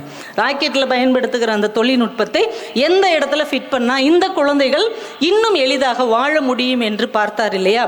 அதுதான் இந்த சமூகத்துக்கு நீங்கள் கற்கிற கல்வியால் கொடுக்க முடிந்த ஒரு மிகப்பெரிய விஷயம். நான் உங்களுக்கு ஒன்று கேட்குறேன், இன்ஜினியரிங் படிக்கிற நீங்கள், இன்ஜினியரிங் படித்த ஒருத்தர் அரசருக்கு சமமாக கொண்டாடப்படுவாரா? ஒருத்தர் இன்ஜினியர், அரசர் அவருக்கு சமமாக தன்னுடைய பட்டத்தை அவருக்கு கொடுப்பாரா? வாய்ப்பே இல்லை. சம்பளம் கொடுத்தாலே பெரிய விஷயம். இதில் ஒரு அரசர் கூப்பிட்டு தன்னுடைய பட்டத்தை ஒரு இன்ஜினியருக்கு கொடுப்பாரா? ஆனால் தமிழக வரலாற்றில் அப்படி ஒரு சம்பவம் நடந்திருக்கிறது. இன்னைக்கு நேரத்தில் 1000 வருஷத்துக்கு முன்னாடி நடந்திருக்குது. தஞ்சை பெரிய கோவில் எத்தனை பேர் போயிருக்கிறீங்க? வெரி குட், கைக்கில் போட்டுருங்க. உண்மையிலே தஞ்சை பெரிய கோவில் என்பது நம்ம தமிழர்களின் அழிக்க முடியாத ஒரு அடையாளம். 1000 வருடம் ஆனாலும் ஒரு செங்கல் கூட உதிராமல் ஒரு கட்டடம் நிலைத்து நிற்கிறது என்றால் நம்முடைய தொழில்நுட்பம் எவ்வளோ சிறப்பாக அன்னைக்கே இருந்திருக்கிறது. அவ்வளோ பெரிய கட்டடத்தை கட்டிய சீப் இன்ஜினியர் யார் அப்படின்னா பெருந்தச்சர் குஞ்சரமல்லர். பெருந்தச்சர்னா சீப் இன்ஜினியர், அவர் பேர் குஞ்சரமல்லர், பெருந்தச்சர் குஞ்சரமல்லர். அவ்வளோ பெரிய கோவிலை கட்டி முடிச்சிட்டார். இப்போ ராஜராஜ சோழன் அவரை கூப்பிட்டு நிப்பாட்டி வச்சு கேட்குறான், காலத்தால் அழியாத இவ்வளோ பெரிய ஆலயத்தை நீங்கள் எழுப்பி இருக்கிறீர்கள், நான் உங்களுக்கு என்ன பரிசாக கொடுக்கட்டும்? 1000 பொற்காசுகள் கொடுக்கட்டுமா? நான் அது செலவழிஞ்சிரும். 100 கிராமங்கள் கொடுக்கட்டுமா? அதுவும் காணாமல் போயிடும். இன்னும் என்ன வசதி கொடுத்தாலும் அது ஒரு நாள் காலத்தால் அழிந்து போய்விடும். ஆனால் காலத்தால் அழியாத ஒரு பரிசை நான் உங்களுக்கு கொடுக்கிறேன். இந்த மக்கள் எனக்கு கொடுத்த பட்டம் ராஜராஜன். மக்கள் எனக்கு கொடுத்த பட்டத்தை நான் உங்களுக்கு கொடுக்கிறேன். இன்று முதல் நீங்கள் ராஜராஜ பெருந்தச்ச குஞ்சரமல்லர் என்று அழைக்கப்படுவீர்கள் என்று ராஜராஜன் தன்னுடைய பட்டத்தை ஒரு இன்ஜினியருக்கு கொடுத்த வரலாறு தமிழ்நாட்டில் மட்டும்தான் நடந்தது. இதே படிப்பை, இதே கல்வியை வைத்துக்கொண்டு காலத்தால் அழியாத ஒன்றை சாதிக்க முடியுமா என்று நீங்கள் யோசிச்சு பாருங்க. எந்த தொழில்நுட்ப வசதியும் இல்லாத காலத்தில் இதை அவர்கள் செய்திருக்கிறார்கள் என்றால் இவ்வளோ வசதியை வச்சுக்கிட்டு நம்ம எதாவது செய்யணும்ல. சும்மா நம்மளும் படித்தோம் வந்தோம் போனோம் அப்படின்னு இல்லாமல் ஏதாவது ஒரு சுவடை நம்ம விட்டு விட்டு போக வேண்டும். நான் வர்ற வழி முழுக்க பார்த்தேன், நிறைய ஃபோட்டோவாக இருந்ததுல்ல, நிறைய பேரோட ஃபோட்டோவாக இருந்தது. அவங்களாம் யார் இந்த ஃபோட்டோஸாக இருந்ததில்ல? உங்களோட சீனியர்ஸ், அச்சீவ் பண்ணவங்க, இப்போவுமே மிகப்பெரிய கம்பெனியில் கேம்பஸில் செலக்ட் ஆனவங்க. அப்போ ஆயிரக்கணக்கான மாணவர்கள் படிக்கிற ஒரு இடத்துல ஒரு 100கணக்கானவர்கள் ஒரு இடத்த பிடிச்சிட்டாங்கல்ல. அப்போ அந்த இடத்திலாவது நாம் நம்முடைய சுவடை பதிக்க வேண்டும் என்று இந்த முதல் வருடத்திலே நீங்கள் முடிவு செய்து விட்டீர்கள் என்றால், இதுதான் என் இலக்கு என்பதில் நீங்கள் தெளிவாக இருந்தால் எந்த பக்கமும் உங்கள் மனசு மாறாமல் தெளிவாக உங்களால் வாழ முடியும். அப்படி ஒரு சூழ்நிலையை நீங்கள் உருவாக்கி கொள்ள வேண்டும். எதை எடுத்தாலும் அதை கவனித்து உற்று நோக்கி பார்க்கிற ஒரு வழக்கத்தை உருவாக்கி கொள்ள வேண்டும். இந்த கொரோனா வந்தது இல்லையா? கொரோனா வந்துச்சு. அப்போல்லாம் ரொம்ப ஜாலியாக இருந்தீங்களே நீங்கள். உலகத்திலே சந்தோஷமாக இருந்தவங்கன்னா மாணவர்கள் மட்டும்தான். படிக்க வேணாம், கிளாஸ் அட்டன் பண்ண வேண்டாம், எக்ஸாம் எழுதாமே நம்மளை தூக்கி பாஸ் ஆக்கி விட்டாங்க இல்லையா? யாரோ ஒரு மேத்ஸ் டீச்சர் பாவம் உயிரை கொடுத்து கத்திக்கிட்டு இருக்கோம், நம்ம மினிமைஸ் பண்ணி வச்சுட்டு ஃப்ரீ ஃபயர் விளையாடிட்டுருப்போம், லூடோ விளையாடிட்டுருப்போம். அனிமி அப்படின்னு ஒன்று, நருட்டோவா அந்த பையன் பேர், அதெல்லாம் அது 700 எபிசோடு எங்கள் வீட்டு பக்கத்தில் ஒரு பையன் பார்த்தான். அவ்வளோ உட்காந்து பார்த்துக்கிட்டு, நருட்டோ ரொம்ப பாவம்ல, எவ்வளோ கஷ்டப்படுறான். அவங்க அப்பா சம்பளமே இல்லாமல் கஷ்டப்பட்டுட்டு இருந்தார். இவனுக்கு வருத்தம்லாம் நருட்டோ கஷ்டப்படுறான் அப்படிங்கிறதான். அதை பூரா உட்காந்து ஆம்பளை பசங்க பார்த்துக்கிட்டு இருந்தாங்க. டேய் ஃப்ரீ ஃபயர் பாஸ்வேர்டு அனுப்புன்னு அவங்க ஜாலியாக இருந்தாங்க. பொம்பளை பிள்ளைங்களுக்கு இந்த கவலையெல்லாம் இல்லை, ரொம்ப ஜாலியாக உருளைக்கிழங்கு செல்லக்குட்டி எங்கே போச்சு, கத்திரிக்காய் கூடக்குள்ளே தூங்க போச்சு அப்படின்னு அந்த பாட்டை பாடிக்கிட்டு நீங்கள் ஒரு பக்கம் ஜாலியாக இருந்தீங்க. ஆனால் அதே கொரோனா காலகட்டத்தில் எத்தனை பேர் எத்தனை சாதனைகளை செய்தார்கள் என்று உங்களுக்கு தெரியுமா? எத்தனை பேர் எத்தனை பாதிப்புக்கு ஆளானார்கள் அப்படின்னு உங்களுக்கு தெரியுமா? நான் ஒன்றா சொல்கிறேன், 2-3 விஷயம் சொல்கிறேன். மும்பையில் இதே நேரத்தில், கொரோனா வந்த நேரத்தில் ஸ்டூடெண்ட்ஸ் எல்லாம் வீட்டில் உட்கார வச்சு படிக்க வச்சுட்டாங்கல்ல. அவங்க அப்பா ஒரு பெரிய டாக்டர், அம்மா ஒரு பெரிய கல்லூரியில் ப்ரொஃபஸர், பொண்ணு 12th படிக்கிற ஒரு பொண்ணு, நல்லா படிக்கும், நம்பர் 1 ஸ்டூடெண்ட்டு. ஆனால் இந்த கொரோனா காலத்தில் அப்போ தான் முத அவள் கையில் ஒரு மொபைலே கொடுக்குறாங்க. அவளுக்குன்னு ஒரு மொபைல் கொடுத்தாச்சு. அம்மா அப்பாவும் டியூட்டிக்கு போயாச்சு. இந்த பிள்ளை வீட்டில் உட்காந்து மொபைலில் பாடம் படிக்குது. பாடம் படித்த நேரம் போக மீதி நேரம் என்ன செய்கிறது? மொபைலில் என்னென்ன இருக்குதோ, ஃபேஸ்புக்கு, இன்ஸ்டாகிராமு, என்னென்ன கழுத குதிரை எல்லாம் இருக்கோ எல்லாத்தையும் ஓப்பன் பண்ணி அக்கௌண்ட் ஓப்பன் பண்ணி வச்சாச்சு. அப்போ அதில் யாராவது ஒருத்தங்க சேட் பண்ண வருவாங்கள்ல, வந்தால் தானே அது உலக வழக்கம். உடனே அதில் வர்றவங்கக்கிட்ட இந்த பொண்ணு சேட் பண்ணுது, பழகுது. அதில் ஒருத்தர் பார்க்கவே ரொம்ப ஹேண்ட்ஸமாக இருக்கிறார் அந்த டிபியில். இந்த பொண்ணுக்கு ரொம்ப பிடிச்சி போகுது. Hi baby, how are you, சாப்பிட்டியா, தூங்குனியான்னு அந்த பேபி கேட்குது. அந்த பேபி சென்னைக்கார பேபி. இந்த பேபிக்கு ரொம்ப பிடிச்சி போச்சு, அந்த பையன் அவ்வளோ அழகாக இருக்கிறான். உடனே இதுவும் நல்லா இருக்கேன் பேபி, நீ நல்லா இருக்கிறியா அப்படின்னு அப்பப்போ சேட் பண்ணுது. இந்த நட்பு அப்படியே தொடர்ந்து கொண்டே போகிறது. நட்பு தொடர்ந்து கொண்டே போனால் மார்க் எப்படி போகும்? மார்க் மண்ணாக போச்சு. உடனே அவங்க அம்மா திட்டுறாங்க. மார்க்கு கம்மியானால் திட்டுவாங்களா யாராச்சும்? திட்டக்கூடாது. மடியில் படுக்க வச்சு முத்தம் கொடுத்து கொஞ்சணும். இந்த தடவை 30 மார்க் எடுத்துருக்குற, அடுத்த தடவை 10 மார்க் எடு, அதுக்கு அடுத்த தடவை முட்டை மார்க் எடு, உனக்கு அம்மா பொறிச்சு ஆம்லெட் தர்றேன், அப்படி தான் சொல்லணும். ஆனால் அவங்க அம்மா திட்டியிருக்காங்க, ஒழுங்காக தானே படிச்சுட்டு இருந்தேன், இப்படி செய்கிறியே அப்படின்னு சொல்லி கோவப்பட்டு திட்டின உடனே பேபிக்கு மனசு உடஞ்சி போச்சு. திட்டினா மனசு உடஞ்சிரும்ல. நம்ம மும்பையில் இருக்கிற 12th படிக்கிற அந்த பொண்ணுக்கு மனசு உடஞ்சி போச்சு. அம்மா அப்பா வேலைக்கு போனோடனே இந்த பேபிக்கு மெயின் மெசேஜ், பேபி எனக்கு மனசு உடஞ்சி போச்சு, எங்கள் மம்மி என்னை ரொம்ப திட்டாங்க, டேடி என் கூட பேசவே மாட்டேங்கிறாரு, I am going to commit suicide அப்படின்னு மெசேஜ் போட்டுருச்சு. சென்னையில் இருக்கிற பேபியால் தாங்கவே முடியல. நோ பேபி நோ, நீ சாகவே கூடாது, நீ வாழணும், நம்மளாம் வாழ பிறந்தவர்கள், யாரையும் நினச்சி நம்ம பயப்படக்கூடாது, யாருக்காகவும் வருத்தப்படக்கூடாது, வாழ்ந்தால் நான் உன் கூட தான் வாழ்வேன், செத்தாலும் உன் கூட தான் சாவேன். அப்போ என்ன பேபி செய்கிறது? சேர்ந்து செத்துருவோமா? சேர்ந்து சாகிறத விட சேர்ந்து வாழலாம் பேபி. ஆனால் இந்த பேபி என்ன செய்யலான்னா, உங்கள் வீட்டில் என்னென்ன நகை இருக்குதோ, துணிமணி இருக்குதோ எல்லாத்தையும் ஒரு பேக்கில் எடுத்து வச்சுக்கொண்டு சென்னையில் இருக்கிற நம்ம ஆள் டிக்கெட் ஒன்று அனுப்பிட்டார், ஒரு ஏர் டிக்கெட். உடனே அந்த பேபி இருக்கிற பட்டுச்சேலை, நகை, கொஞ்சம் பணத்தை எல்லாம் எடுத்து வச்சுட்டு கிளம்பிருச்சு. அம்மா அப்பா போன சமயத்தில் ஃப்ளைட் ஏறி சென்னைக்கு இறங்கிருச்சு. இதில் பெரிய பியூட்டி என்னென்னா, 2 பேரும் மொபைலில் தான் சேட் பண்ணிக்கிட்டே இருக்காங்களே தவிர வீடியோ காலே பார்த்ததில்ல. இந்த ஃபோட்டோவில் இருக்கிற பையன்தான் அவனு நம்ம மும்பை பேபி நம்பிருச்சு. இங்கே இறங்கி ஃபோன் பண்ணுது, பேபி எங்கே இருக்கிற, நான் லேண்ட் ஆகிட்டேன். உடனே இவர், உன் பொடனிக்கு பின்னாடி தான் நிற்கிறேன் பேபி, திரும்பி பாரு. திரும்பி பார்த்தா 55 வயசில் இவங்க அப்பாவோட ஏஜ்டாக ஒருத்தர் வழுக்க மண்டையோடு நிற்கிறார். என்ன ஆகும்? மும்பையிலேருந்து 12th படிச்சுட்டு இருக்கிற ஒரு பொண்ணு அவன் அனுப்பின ஏர் டிக்கெட்டையும் டிபியில் இருக்கிற அந்த ஃபோட்டோவையும் மட்டும் நம்பி வந்துருச்சு. இது நடந்த சம்பவம். இங்கே பேப்பரில் எடுத்து பாருங்கள். அந்த நேரத்தில் பரபரப்பாக பேசப்பட்டது. இவளுக்கு என்ன அப்படியே வேர்த்து விறுவிறுத்துச்சு. அவர் வாமா அப்படிங்கிறாரு. அது கையை உதறிட்டு அங்கே இருக்கிற ஏர்போர்ட்டில் இருக்கிற போலீஸ்கிட்ட போய் அந்த பொண்ணு இவர் என்னை ஏமாற்றிட்டாரு அப்படின்னு சொன்ன உடனே போலீஸ் 2 பேரையும் உட்கார வச்சு விசாரித்து நம்ம பேபியை மாமனார் வீட்டுக்கும் மும்பையிலேருந்து வந்த பேபியை அவங்க அம்மா அப்பா கிட்டேயும் ஒப்படைச்சிருக்கிறாங்க. ஒரே ஒரு விஷயம் மட்டும் வாழ்க்கையில் ஞாபகம் வச்சுக்கோங்க, மொபைல் நம்ம கையில் தான் இருக்குது, நம்ம தனியாக தான் உட்காந்துருக்குறோம் அப்படின்னு ஒரு நாளும் முடிவெடுத்து விடாதீர்கள். மொபைல் உங்கள் கையில் இருக்கும்போது நீங்கள் தனியாள் இல்லை. உங்களை சுற்றி 1000 சிசிடிவி கண்காணித்து கொண்டிருக்கிறது என்பதை தயவு செய்து முக்கியமாக பெண் குழந்தைகள் உணர்ந்து கொள்ள வேண்டும். இன்னொரு முக்கியமான விஷயம், இந்த உலகத்தில் யார் வேணாலும் உங்களை பேபின்னு சொல்லலாம். ஆனால் உங்களை உண்மையிலேயே பேபியாக பார்க்கக்கூடியது உங்கள் அம்மா அப்பாவை தவிர இந்த உலகத்தில் யாராகவும் இருக்க முடியாது. அவங்களுக்கு தான் நீங்கள் பேபி. மற்றவங்க கண்ணுக்கு நீங்கள் நிச்சயமாக பேபி கிடையாது. 18 வயசு பெண்ணாகத்தான் பார்க்கப்படுவீர்கள். அதனால் இந்த வெற்று வார்த்தைகளை நம்பி ஏமாறுவதிலிருந்து தயவு செய்து வெளியே வந்து விடுங்க. ஆம்பளை பசங்களுக்கும் அதான், பாடா அவங்களுக்கு தான் சொல்கிறாங்க வண்டி அந்த பக்கம் போயிடுச்சுன்னு நினைக்காதீங்க. நிறைய பேர் ஃபேக் ஐடியில் நீங்கள் சேட் பண்ணிக்கிட்டு இருக்கிறதும் அழகழகான மெசேஜ் அனுப்புகிறதும் உங்களை மாதிரியே இருக்கிற பசங்கக்கிட்ட தான். அதை நிறைய பேர் அனுபவிச்சிருப்பீங்க.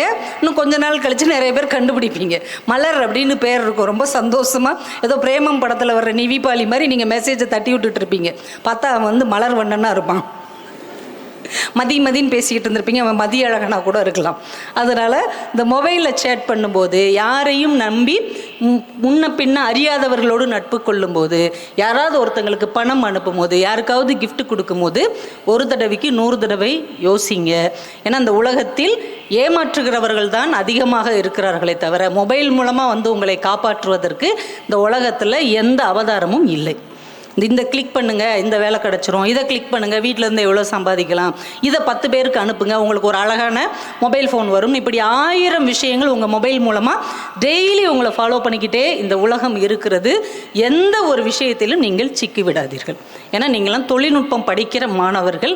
நீங்கள் தான் அதில் கவனமாக இருக்கணுமே தவிர முதல்ல நீங்கள் அதில் உள்ள போய் விழுந்து விடக்கூடாது. ரொம்ப கவனமாக இருங்க. யாருக்கும் எதையும் ஃபார்வேர்ட் பண்ணுறதுக்கு முன்னாடி, உங்களுடைய ஃபோட்டோவை யாருக்கும் அனுப்புறதுக்கு முன்னாடி, உங்கள் சார்ந்த வீடியோக்களை அனுப்புறதுக்கு முன்னாடி ரொம்ப கவனமாக இருங்கள். முடிந்தால் அப்படி அனுப்பாதீங்க யாருக்கும்.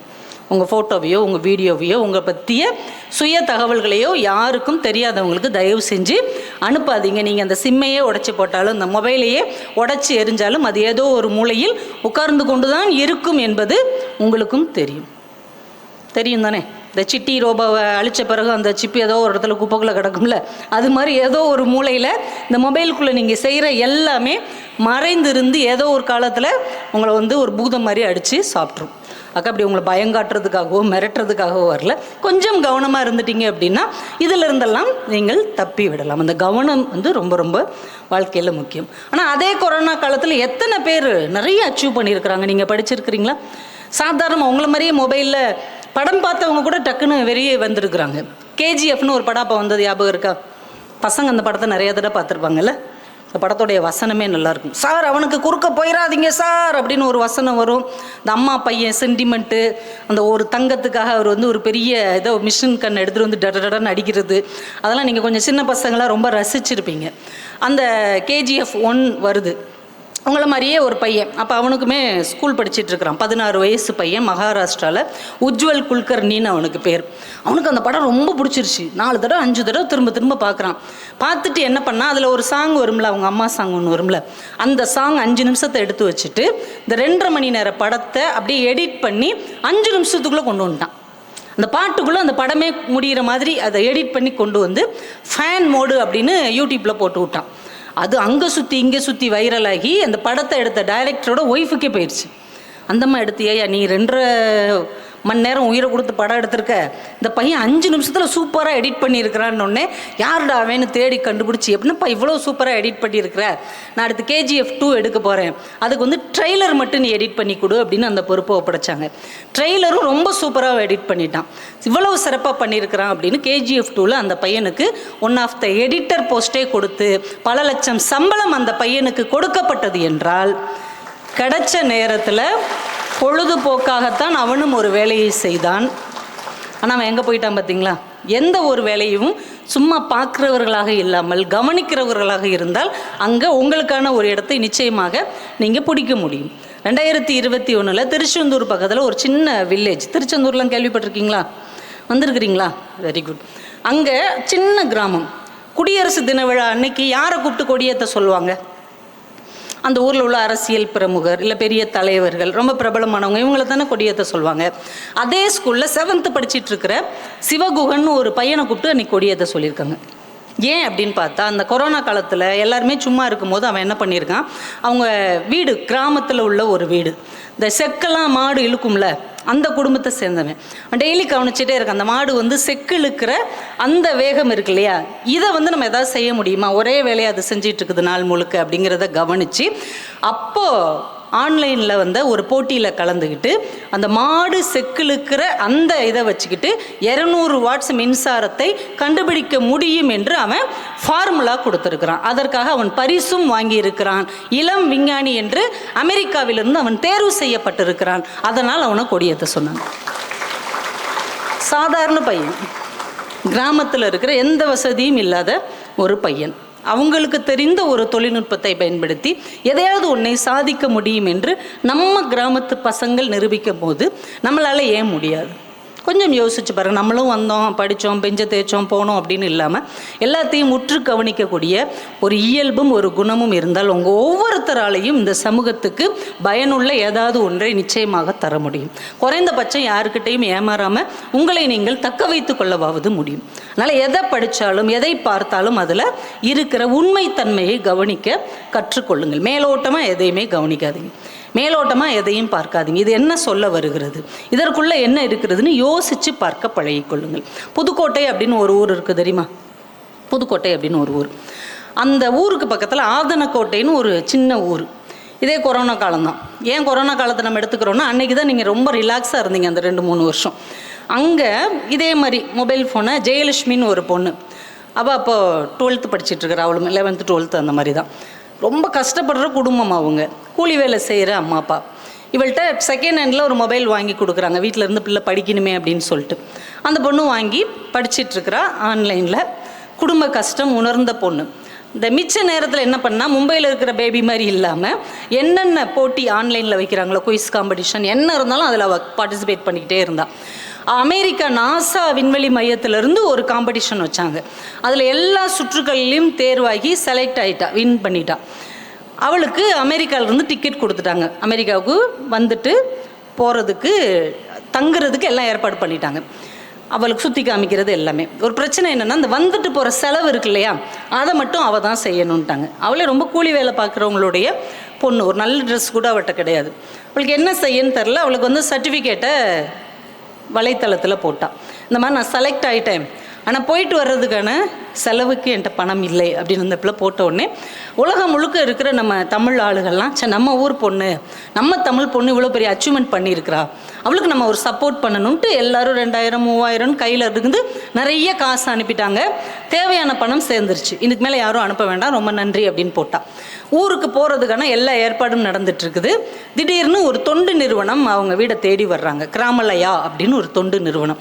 பாப்பா, இப்போ தான் உன்னை பற்றி நியூஸ்லாம் பார்த்தோம், பெரிய அச்சீவ்மெண்ட் பண்ணியிருக்கிற இந்த சின்ன கிராமத்திலேருந்து நீ அமெரிக்கா போகிற, அது அமெரிக்காவே அழைத்து நீ போகிறேன்னா அது பெரிய சாதனை. அதனால் உனக்கு என்னென்ன செலவுக்கு வேணுமோ எல்லாமே நாங்கள் பண்ணிடுறோன்னு ஒரு பல்கான அமௌண்ட்டோடு வர்றாங்க. இந்த பொண்ணு சொன்னது, ஆரம்பத்தில் எனக்கு பணம் தேவைப்பட்டது உண்மைதான், ஆனால் எனக்கு பணம் கிடச்சிருச்சு, இந்த பணம் எனக்கு வேண்டாம். அவங்களுக்கு ஆச்சரியமாக இருக்குது. அவங்க வீடே மொத்தத்துக்குமே இவ்வளோதான் இருக்குது, சின்ன வீடு, உட்கார்றதுக்கு கூட ரொம்ப இடம் இல்லாத ஒரு எளிமையான வீடு. நிஜமாவே இந்த பணம் உனக்கு வேண்டாமா, இது உனக்காகத்தாம்மா கொண்டு வந்தோம். இல்லை வேணாம் சார், இந்த பணத்தை நான் வாங்கிக்கிட்டா எனக்காக உதவி செஞ்ச அத்தனை பேரையும் நான் ஏமாத்தினவள் ஆகிடுவேன், அதனால் இந்த பணம் எனக்கு வேண்டாம். அவங்களுக்கு ரொம்ப ஆச்சரியம். இல்லை உன்னோட ஃப்யூச்சர் ஸ்டடீஸ்க்கு காலேஜுக்கு போவேல, இல்லை எனக்கு இது வேண்டாம் அப்படின்ட்டா. அவங்க ரொம்ப யோசிச்சு பார்த்து, சரி நீ யாருக்காவது உதவி செய்யணும்னு நினச்சிருப்பேல, இது இவங்களுக்கு செஞ்சால் நல்லா இருக்கும்னு உனக்கு ஒரு கனவு இருந்திருக்கும்ல, அப்படி ஒரு கனவு இருந்தால் சொல்லேன். அந்த பொண்ணு யோசித்துட்டு சொன்னால், இந்த ஏரியா இருக்குல்ல சார், நாங்கள் இருக்கிறது ரொம்ப சாதாரண ஒரு ஏரியா, எங்கள் வீட்லேயுமே கழிப்பறை கிடையாது, 126 வீடுகளில் கழிப்பறையே கிடையாது, பொம்பளை பிள்ளைங்களாம் ரொம்ப சிரமப்படுறோம், உங்களால் முடிஞ்ச இந்த பணத்தை வச்சு அந்த 126 வீட்டுக்கும் கழிப்பறை கட்டி கொடுங்கள் என்று கேட்டார். அந்த நிறுவனம் உடனே அந்த பெண்ணுடைய கனவை தங்களுடைய லட்சியமாக எடுத்துக்கொண்டு அத்தனை வீடுகளுக்கும் கழிப்பறை வசதி செய்து கொடுத்தார்கள். இதோட ட்விஸ்ட் முடியலை, இது செய்தியில் வருது. இதை பார்த்துட்டு மகாராஷ்டிராவில் 7ஆம் வகுப்பு தமிழ் பாடநூல் இருக்கும் இல்லையா, அதில் கனவு மெய்ப்படும் என்கின்ற தலைப்பில் நம்ம ஊர் ஜெயலட்சுமியுடைய வாழ்க்கை பாடமாக இன்றைக்கு மாறி இருக்கிறது. மகாராஷ்டிரா மாணவர்கள் அதை படித்து கொண்டு இருக்கிறார். நம்மளை மாதிரியே சூழ்நிலையில் இருந்த ஒரு பொண்ணு, நம்ம மாதிரியே அவளுக்கும் ஒரு செல்ஃபோன் கொடுக்கப்பட்டது. ஆனால் அவள் எவ்வளோ பெரிய விஷயத்தை சாதித்திருக்கிறாள் என்றால், நம்ம கையில் என்ன கொடுக்கப்பட்டிருக்கிறதோ அதை மேலோட்டமாக பார்க்காமல் கவனிக்கக்கூடிய ஆற்றல் இருந்தால் எதையும் தாண்டி நம்மால் ஜெயிக்க முடியும் என்று இந்த மண்ணில் யார் யாரோ நினைத்து கொண்டிருக்கிறார்கள். எதுவுமே உங்களுக்கு தடை கிடையாது. நீங்கள் நினைக்கலாம், நாங்கள் ரொம்ப பணக்காரங்களாக இருந்தால் நாங்கள் அதை சாதிச்சிருப்போம், இதை சாதிச்சிருப்போம். அம்பானி வீட்டில் மட்டும் நான் பிறந்திருந்தேன்னா என்னெல்லாம் செஞ்சுருப்பேன் தெரியுமா? சூப்பர் ஸ்டார் வீட்டில் மட்டும் நான் பிள்ளையா பிறந்திருந்தேன்னா நான் எப்படிலாம் இருந்திருப்பேன்னா? அப்படிலாம் இல்லை. நீங்கள் எந்த இடத்துல இருக்கிறீங்களோ அந்த இடத்துல நீங்கள் சாதிப்பதற்கான வாய்ப்பு உங்களுக்கு வழங்கப்பட்டிருக்கிறது. அதை நீங்கள் கவனிக்கிறது இல்லை, அவ்வளோதான். இப்போ ஒன்றும் இல்லை, உங்கள் எல்லாருக்குமே ஒரு பேர் இருக்குல்ல, எல்லாருக்குமே பிடிச்ச பேர் தானே வச்சுருக்குறாங்க. கொஞ்சம் சுமாரான பேர்னாலே நமக்கு எரிச்சலாக இருக்கும். எனக்கு இந்த நீ பேர் வச்ச கொஞ்சம் இன்னும் மாடர்னாக வச்சுருக்கலாம்ல அப்படின்னு நம்ம எத்தனை பேர் அம்மா அப்பா கிட்ட இன்றைக்கி கூட சண்டை போட்டுட்ருக்கோம். ஆனால் திருவள்ளூர் பக்கத்தில் நாராயணபுரம் அப்படின்னு ஒரு ஊர். அந்த ஊரில் என்ன அப்படின்னா, ஒரு சாதாரண விவசாய வேலை பார்க்குற ஒரு அம்மா அப்பா, அவங்களுக்கு ஒரு பெண் குழந்தை பிறக்குது. அந்த குழந்தைக்கு ஒரு நல்ல பேர் வச்சுருக்குறாங்க. 2வது ஆண் குழந்தை பிறக்கணும்னு ரொம்ப கடவுள்கிட்ட வேண்டிக்கிறாங்க. 2வதும் பெண் குழந்தை, அதுக்கும் ஒரு பேர் வச்சுட்டாங்க. 3வது ஒரு குழந்தை, ஆண் குழந்தை கண்டிப்பாக பிறக்குன்னு குலதெய்வத்துக்கெல்லாம் போய் வேண்டிட்டு வர்றாங்க. 3வதும் பெண் குழந்தை பிறந்துருச்சு. அவங்க என்ன பேர் வச்சாங்க தெரியுமா? செம காண்டாகி அந்த அம்மா அப்பா வேண்டாம்னு பேர் வச்சுட்டாங்க. இப்படி ஒரு பேர் நீங்கள் உங்கள் வாழ்க்கையில் யாரையாவது கேள்விப்பட்டிருக்கீங்களா? நீங்கள் கேள்விப்பட்டிருக்கீங்களா? வேண்டாம் அப்படின்னு பேர் வச்ச ஒருத்தங்களை நீங்கள் பார்த்துருக்கீங்களா? வேண்டாம் நம்ம வேணால் திட்டுவோம், நீ வேண்டாம் அப்படின்னு சொல்லுவோம். ஆனால் வேண்டாம்னு பேர் வச்ச யாராவது பார்த்துருக்குறீங்களா? என் கூட 4ஆம் கிளாஸில் ஒருத்தன் படித்தான். அவன் பேர் வெள்ளியன்னு பேர். வித்தியாசமாக இருக்குல்ல அந்த பேர். அதனால தான் 4th ஸ்டாண்டர்டில் படித்தவனு கூட எனக்கு ஞாபகம் இருக்குது. வெள்ளியன் அப்படின்னு அவனுக்கு பேர். அவன்கிட்ட அப்போவுமே நாங்கள் கேட்டோம், உனக்கு ஏன்டா வெள்ளியன்னு பேர் வச்சுருக்குறாங்க அப்படின்னு. அவன் சொன்னான், நான் வெள்ளிக்கிழமை அன்னைக்கு பிறந்தேன்னா அதனால எனக்கு வெள்ளியன்னு பேர் வச்சுட்டாங்க அப்படின்னு சொன்னான். நாங்கள் சொன்னோம், நல்ல வேளை நீ சனிக்கிழமை பிறக்கலை, பிறந்திருந்தேன்னா ரொம்ப பரிதாபமாக இருக்கும் உன் நிலமை. இந்த பிள்ளைக்கு என்ன பேர் வச்சுட்டாங்க? வேண்டாம்னு பேர் வச்சுட்டாங்க. பிள்ளை ஸ்கூலுக்கு போகுது, வேண்டாம் இங்கே உட்கார வேண்டாம், வேண்டாம் என் கூட சாப்பிட வேண்டாம், வேண்டாம் என் கூட வர வேண்டாம். இப்படியே அந்த பிள்ளையை சகட்டு மணிக்கு கேலி கிண்டல் பண்ணி கலாச்சி தள்ளிருச்சுங்க. இந்த பிள்ளை எல்லாரும் கேலி பண்ணுறாங்க. அம்மா அப்பாவே இப்படி ஒரு பேர் வச்சா ஊர் கேலி பண்ண தானே செய்யும் அப்படின்னு யாருக்கிட்டையும் பேசாமல் அவள் உண்டு அவள் படிப்பு உண்டுன்னே இருந்துருக்குறா. நல்லா படித்து 12th நல்ல மார்க் எடுத்து விஐடியில் மெரிட்டில் போய் சேர்ந்துட்டா. சிஐடியில் மெரிட்டில் கிடச்சி இன்ஜினியரிங் சேர்ந்துட்டா. இன்ஜினியரிங் போனானாப்பில் அங்கே எல்லாம் நம்ம மகாத்மாவாக இருப்பாங்க. அங்கேயும் எல்லோரும் வேண்டாம், நீ எங்கள் கூட சேர்ந்து படிக்க வேண்டாம், நீ இங்கே வர வேண்டாம். இதே தான் அங்கேயும். என்னடா எங்கே போனாலும் நம்ம பேரை வச்சு கேள்வி பண்ணுறாங்க. பிள்ளை ரொம்ப நொந்து போயிருக்கு. அதனால் பிரின்சிபால் கூப்பிட்டு, உன் பேர் என்ன அப்படின்னு இருக்கார். வேண்டாம் அப்படின்ட்டு போயிடுச்சு அந்த பிள்ளை. இப்போ என்ன கொடுத்தாங்க, அந்த பிள்ளை வேண்டான்ட்டு போகுது அப்படின்ட்டு இருக்கார். ப்ரொஃபஸர் சொல்லியிருக்காங்க, அந்த பிள்ளைக்கு பேரே வேண்டாம் தான் சார். என்னம்மா வேண்டாம்னு ஒரு பேராம்மா, ஒத்தரோசா எப்படி பேர் வச்சிருச்சு அப்படின்னு எல்லாரும் வருத்தப்பட்டிருக்காங்க. ஆனால் கூட இருக்கிறவங்க வழக்கம் போல் கேலி கிண்டல் பண்ணியிருக்கிறாங்க. அதனால என்ன பண்ணியிருக்காரு, லெஷர் பீரியட்ல எல்லாம் யாரு கூடயே உட்காந்து பேசாமல் லைப்ரரியில் போய் உட்காந்து ஜப்பானீஸ் லாங்குவேஜ் கற்றுக்கிட ஆரம்பித்தான். ஏதோ ஒன்று படிக்கணும்ல. இப்போ உங்களுக்கு எக்ஸ்ட்ரா கரிக்குலருக்கு நிறைய வாய்ப்பு இருக்கும் கல்லூரியில் ஸ்கூல்லலாம். அவள் அதை செலக்ட் பண்ணிட்டான். ஜப்பானீஸ் லாங்குவேஜ் உட்காந்து படிக்க ஆரம்பித்து அப்படியே போகுது. 4வது வருஷம் வந்துட்டா. தத்தி வேண்டாம், 4வது வருஷத்துக்கு வந்துருச்சு. இப்போ கேம்பஸ் இன்டர்வியூ வைக்கிறாங்க. பெரிய அதிசயம் என்ன அப்படின்னா, ஜப்பானில் இருக்கிற ஒரு மிகப்பெரிய நிறுவனம் வந்திருக்கிறாங்க கேம்பஸ் இன்டர்வியூக்கு. நம்ம ஆளுக பூரா திக்கி தண்ணறி தமிழ்லையும் முக்கி முனகி இங்கிலீஷ்லேயுமா ஆன்சர் பண்ணுதுங்க. நம்ம வேண்டாம் என்ன மொழியில் பேசியிருக்கோம். அது ஏற்கனவே 4 வருஷம் நல்லா படித்து வச்சுருக்கு. அவங்கள விட அழகாக ஜப்பானீஸில் பேசியிருக்கு. மிரண்டு போய் அவங்க அந்த மொழியை எவ்வளோ அழகாக கற்றுக்கொண்டதற்காகவே அந்த பொண்ணுக்கு அந்த இடத்துலையே 22 லட்சம் ரூபாய் சம்பளத்தில் அங்கேயே அப்பாயின்மெண்ட் ஆர்டர் கொடுத்துட்டு போனாங்க. யாருக்கு கொடுத்தாங்க? வேண்டாம்னு சொன்னவளுக்கு கொடுத்துட்டாங்க. அந்த பொண்ணு சொன்னுச்சு, என்னுடைய பெற்றோர்கள், உறவினர்கள், என்னுடைய நண்பர்கள் எல்லோரும் என்னை வேண்டாம் என்று சொன்னார்கள். ஆனால் நான் கற்ற கல்வி ஜப்பான் நிறுவனத்தை வேண்டும் என்று சொன்னது அப்படின்னு நம்ம பதிவு செஞ்சோம்.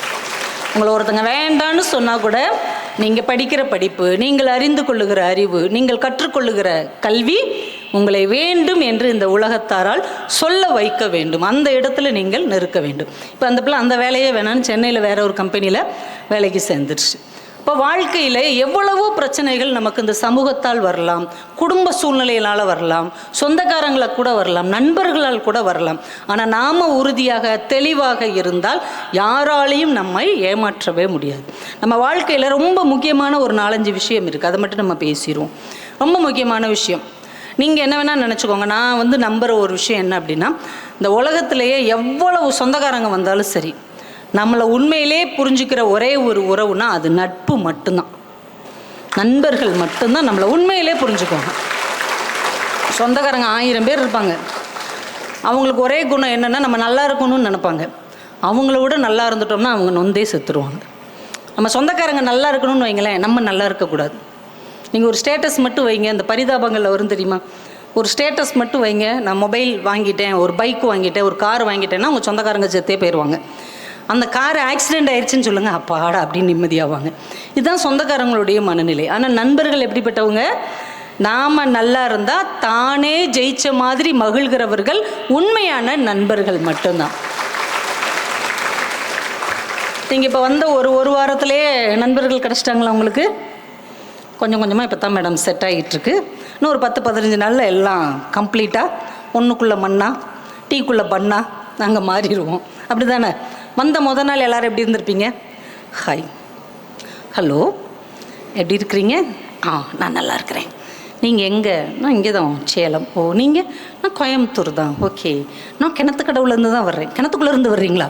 இல்லைங்க, கிணத்து கடவுலேருந்து வர்றேன். ஓ, வெரி குட். நீங்கள் எந்த ஸ்கூலில் படிச்சிங்க? நான்லாம் இங்கிலீஷ் மீடியத்தில் படித்தேன். ஓ, அதான் இவ்வளோ அழகாக இங்கிலீஷ் பேசுகிறீங்களா? நான்லாம் தமிழ் மீடியத்தில் தான் படித்தேன். அதனால் ஒன்றும் இல்லை, அப்துல் கலாம் கூட தமிழ் மீடியத்தில் தானே படித்தார். இப்படியெல்லாம் அப்படியே பேசிக்கிட்டே இருப்பீங்க. ஒரு 4 நாள் இது ஓடும். அப்புறம் 5ஆவது நாள், அங்கே என்ன உட்காந்துட்ருக்க, இங்கே வா சேர்ந்து சாப்பிடுவோம் அப்படின்னு மாறும். இன்னும் ஒரு 10 நாள் கழிச்சா, எரும மாடு அறிவே கிடையாது உனக்கு, இங்கே வந்து தொலை ஆகுதான். அப்புறம் ட்ரெஸ்ஸுகள் மாறப்படும். ஹாஸ்டல் ஸ்டூடெண்ட்ஸாக இருந்தால் தட்டுகள் மாற்றப்படும், ப்ரஷ்ஷு பேஸ்ட்டு எல்லாமே மாற்றப்படும் இல்லையா? அப்போது எங்கேயோ யார் வீட்லேயோ பிறந்து இனிமே இவங்க தான் நம்ம வாழ்க்கைன்னு மாறக்கூடிய ஒரு உறவு இருக்கிறது என்றால் அந்த உன்னதம் நட்பை தவிர வேறு எதுலேயுமே நிச்சயமாக இல்லை. அதுலேயும் ஓரளவு விவரம் தெரிஞ்ச இந்த கல்லூரி வாழ்க்கையில் கிடைக்கிற நட்பு கடைசி வரைக்கும் நம்ம வாழ்க்கையில் எல்லா இன்ப துன்பத்துலேயும் அவங்க வந்துகிட்டே இருப்பாங்க. அப்படிப்பட்ட நண்பர்கள் எப்படி இருக்கணும்? நட்புங்கிற பேரில் யார்கிட்டையும் ஏமாந்துடக்கூடாது இல்லை? இப்போ அப்படிப்பட்ட நண்பர்கள் எப்படி இருக்கணும்? நல்ல நண்பர்களாக இருக்கணும். நண்பர்களில் நல்லவன் கெட்டவன் ஏதாவது உண்டா?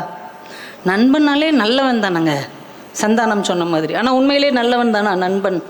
நண்பி, நண்பா, நண்பி, நண்பி, எல்லா நண்பியுமே நல்லவங்க தானா? வள்ளுவர் 2000 வருஷத்துக்கு முன்னாடி ஒரு திருக்குறள் எழுதியிருக்கிறார். ஆச்சரியமாக இருக்குது. இந்த ஆளுக்கு எப்போ அப்பயுமே இப்படித்தான் இருந்திருப்பாங்க போல, நண்பா நண்பீஸ் அப்படின்னு. அவர் எழுதியிருக்கிறாரு, நட்பு எப்படி இருக்கணும் அப்படின்னு. நகுதர் பொருட்டென்று நட்பு, மிகுதிக்கண் மேற்சென்று இடித்தல் பொருட்டு. அர்த்தம் நான் சொல்லுவேன், சரியா? கோவப்படக்கூடாது, நானே சொல்லிடுவேன். நல்ல நண்பர்கள் எப்படி இருக்கணுமா, நாம் தப்பு செய்யும் போது நம்மளை பலார்னு அரைஞ்சி யார் திருத்துறாங்களோ அவங்க தான் நல்ல நண்பர்கள். யார் நல்ல நண்பர்கள்? நாம் தவறான பாதையில் போகும்போது, ஏதாவது ஒரு தவறான வேலையில் மாட்டிக்கும் போது பலார்னு அரைஞ்சி நல்வழிப்படுத்துகிறவர்கள் தான் நல்ல நண்பர்கள். சேட் பண்ணுறியா? பண்ணு. பிட்டடிக்கிறியா? நல்லா பிட்டடி, யாருக்கும் தெரியாமல் நான் உடைய காப்பாற்றுறேன். யாரையா லவ் பண்ணுறியா? பண்ணுற. அந்த வயசில் லவ் பண்ணாமல் எப்படா லவ் பண்ணுறது? கலவன் ஆனதுக்கப்புறமா லவ் பண்ணுறது அப்படின்லாம் ஏற்றி விட்டாங்கன்னு வைங்க, டைரியில் பெருசாக எழுதி வச்சுக்கோங்க. நீங்கள் உருப்படாமல் போனீங்கன்னா அதுக்கு அவன்தான் காரணம். பக்கத்துலேருந்து தூண்டி விட்டுட்டு அவன் ஜாலியாக போயிடுவான், அவன் ஜெயிச்சிருவான். நீங்கள் ஸ்கூல்லே இதெல்லாம் பார்த்துருப்பீங்க தெரியுமா? ஓரளவு ஸ்கூல்லே இதெல்லாம் கண்டுபிடிச்சிருப்பீங்க. இந்த கிளாஸில் நம்பர் 1 படிக்கிற பிள்ளைங்க பசங்க என்ன பண்ணுவாங்க தெரியுமா? இந்த முக்கியமான நாளெல்லாம் லீவ் போட்டுருவாங்க. என்னன்னு கேட்டால், எனக்கு ரொம்ப காய்ச்சல்டா, எனக்கு ரொம்ப ஃபீவராக இருந்ததுடி, அதனால தான் வர முடியல அப்படின்னு மெசேஜ் பண்ணுவாங்க. நல்லா படிக்கிற பிள்ளையே வரல, அதுக்கே காய்ச்சல். நமக்கு என்ன, நம்ம ஜாலியாக ஆட்டம் போட்டுட்ருப்போம்.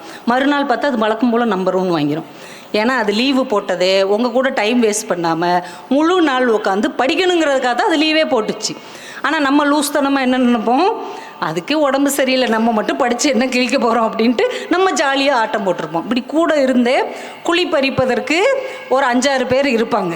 அவங்க யாருங்கிறத கரெக்டாக கண்டுபிடிச்சி அவங்கள ஒதுக்கி விட்டுட்டிங்கன்னு வைங்களேன், இந்த 4 வருஷம் உங்களுக்கு ஒரு மிகப்பெரிய நல்ல வாய்ப்பாக அமையும். அதை நாங்கள் புரிஞ்சுக்கிறோன்னு சொல்கிறவங்க கை தட்டுங்க. இன்னும் 1 வாரம் 10 நாளில் கண்டுபிடிச்சிடலாம் இது நம்ம கூட சேர்ந்து உருப்பட போகுதா, இல்லை நம்மளை உருப்படாமல் ஆக்கி விட்டுட்டு அது மட்டும் தப்பிச்சு போக போதான்றது இன்னும் 1 வாரம் 10 நாளில் உங்களுக்கு தெரிஞ்சிடும். அப்போ கூட இருக்கிறவங்கள்ட்ட கவனமாக இருங்கள். நல்ல நண்பர்கள், நல்ல நண்பிகள் அமைந்தால் உங்கள் வாழ்க்கை ரொம்ப சிறப்பாக இருக்கும். இதை நான் ஒரு குட்டி கதை ஒன்று நான் படித்தேன். விஜயண்ணா மட்டும்தான் குட்டி கதை சொல்வாரா, நம்மளும் சொல்லுவோம். சிறுவர் மலர்னு ஒரு புக்கு வருது தெரியுமா? அது சின்ன பிள்ளைங்களுக்கு ஒரு புக்கு தான், ஆனால் அதில் ஒரு கதை வந்தது, எல்லாருமே தெரிஞ்சுக்க வேண்டிய ஒரு கதை. கடலும் நண்டும் அப்படின்னு அந்த கதைக்கு பேர். கடலும் நண்டும். கடலும் நண்டும் ஃப்ரெண்ட்ஸாக இருக்கிறாங்க. அது எப்படி மேடம் கடலும் நண்டும் ஃப்ரெண்ட்ஸாக இருப்பாங்க அப்படின்னா, ஃப்ரெண்ட்ஷிப்பில் எல்லாமே சாத்தியம்தான். 2 பேரும் ஃப்ரெண்ட்ஸ். டெய்லி இந்த நண்டு அங்கே ஊர் உலகம்லாம் சுற்றிட்டு சாயந்தரமாக கடல்கிட்ட வந்து பேசும். நேற்று வந்து நான் கோயம்புத்தூர் வழியாக போனேன். அங்கே விஎஸ்பின்னு ஒரு காலேஜ் இருந்தது. காலேஜ் அவ்வளோ அமைதியாக இருந்தது. லீவ் விட்டாங்க போல் இருக்குன்னு பார்த்தா 1003 பேர் அமைதியாக ஒரே ஆடிட்டோரியத்தில் உட்காந்துருக்குறாங்க. உண்மையிலே எத்தனையோ காலேஜ் பார்த்துருக்குறேன். ஒரு அமைதியான டிசிப்ளினான மாணவர்கள் படிக்கிற ஒரு காலேஜ்னால் அது விஎஸ்பி காலேஜ் தான் அப்படிலாம் போய் சொல்லும். அது என்னென்ன பார்த்துச்சோ அதெல்லாம் அந்த நண்டு போய் சொல்லும். படம் கூலின்னு ஒரு படம் வந்திருக்குது, உன்னை கடல் கேட்கும், சரத்குமார் நடிச்சதா? அது பழைய படம்ப்பா. நம்ம தலைவர் நடித்த படம் கூலின்னு ஒரு படம் வந்திருக்கு. 73 வயசுலேயும் ஒருத்தர் ஹீரோவாக இருக்கிறாரு. தலைவன் ஒரு சுத்தியில் எடுத்துட்டு 200 பேர் மண்டையிலே அடித்து கொள்கிறாருப்பா. ஆச்சரியமாக இருக்குப்பா அப்படின்னு. நம்மளால் வீட்டில் ஒரு ஆணியை கூட அடிக்க முடியல, அவர் மண்டையிலே அடித்து கொள்கிறாரு. படம் தெரிச்சிருச்சு. என்ன தெரிச்சிருச்சு? ரத்தம் தான் தெரிச்சிச்சு எல்லார் மேலேயும்.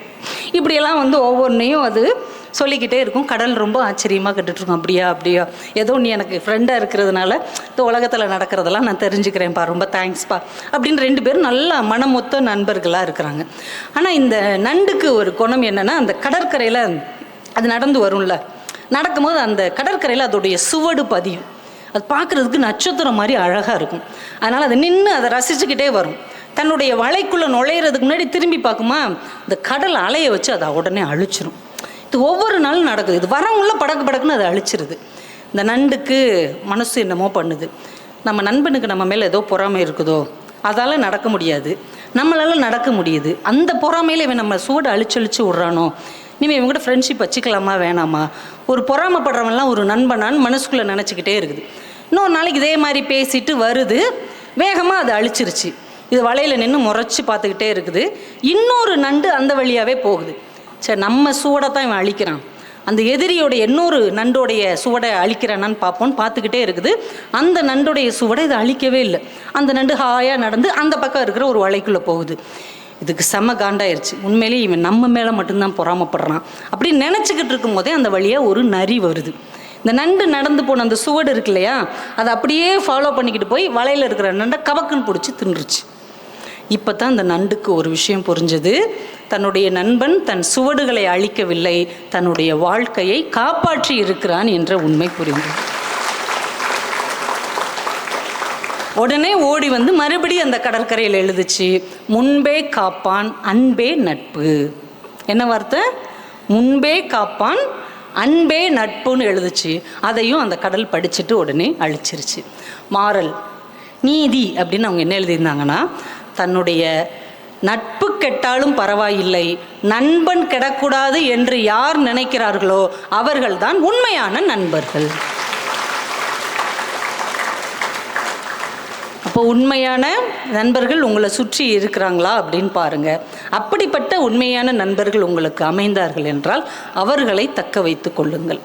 ஏன்னா நம்ம வாழ்க்கையில் ரொம்ப தடுக்கி விழுகிற இடம் இந்த நட்பாகத்தான் இருக்கும். இந்த நட்பு நல்ல விதமாக அமைஞ்சிச்சுன்னா நீங்கள் வாழ்க்கையில் வேறு உயரங்களுக்கு நீங்கள் போக முடியும்.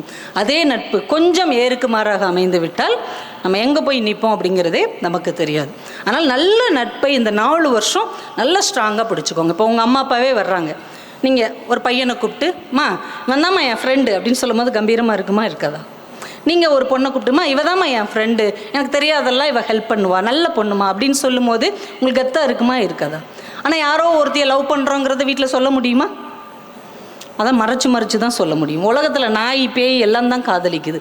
ஆனால் நட்பு என்பது மிக உயர்வான ஒரு விஷயம். அதற்கு நீங்கள் முக்கியத்துவம் கொடுங்க. படிக்கிற காலத்தில் காதலை விட நட்பு ரொம்ப முக்கியமானது. இந்த நட்பை நீங்கள் அப்படி கையில் எடுத்துக்கோங்க. நீங்கள் படித்து பெரிய ஆளாக வரும்போது அதற்கான காலம் இன்னும் இருக்கிறது. அதனால் இந்த நேரத்தில் நல்ல நண்பர்களை, நல்ல தோழமையை நீங்கள் கை கொள்ளுவதில் ரொம்ப கவனமாக இருங்கள். நட்பு என்கின்ற விஷயத்தில் யாரையாவது நம்பி இந்த மொபைல் ஃபோனில் ஏமாறுற மாதிரி தயவு செய்து யாரும் ஏமாந்து விடக்கூடாது என்பதில் ரொம்ப கவனமாக இருங்கள். ஏன்னா நல்ல நண்பர்கள் ஒன்று சேர்ந்து தான் நல்ல விஷயங்கள் நிறைய நடந்திருக்குது.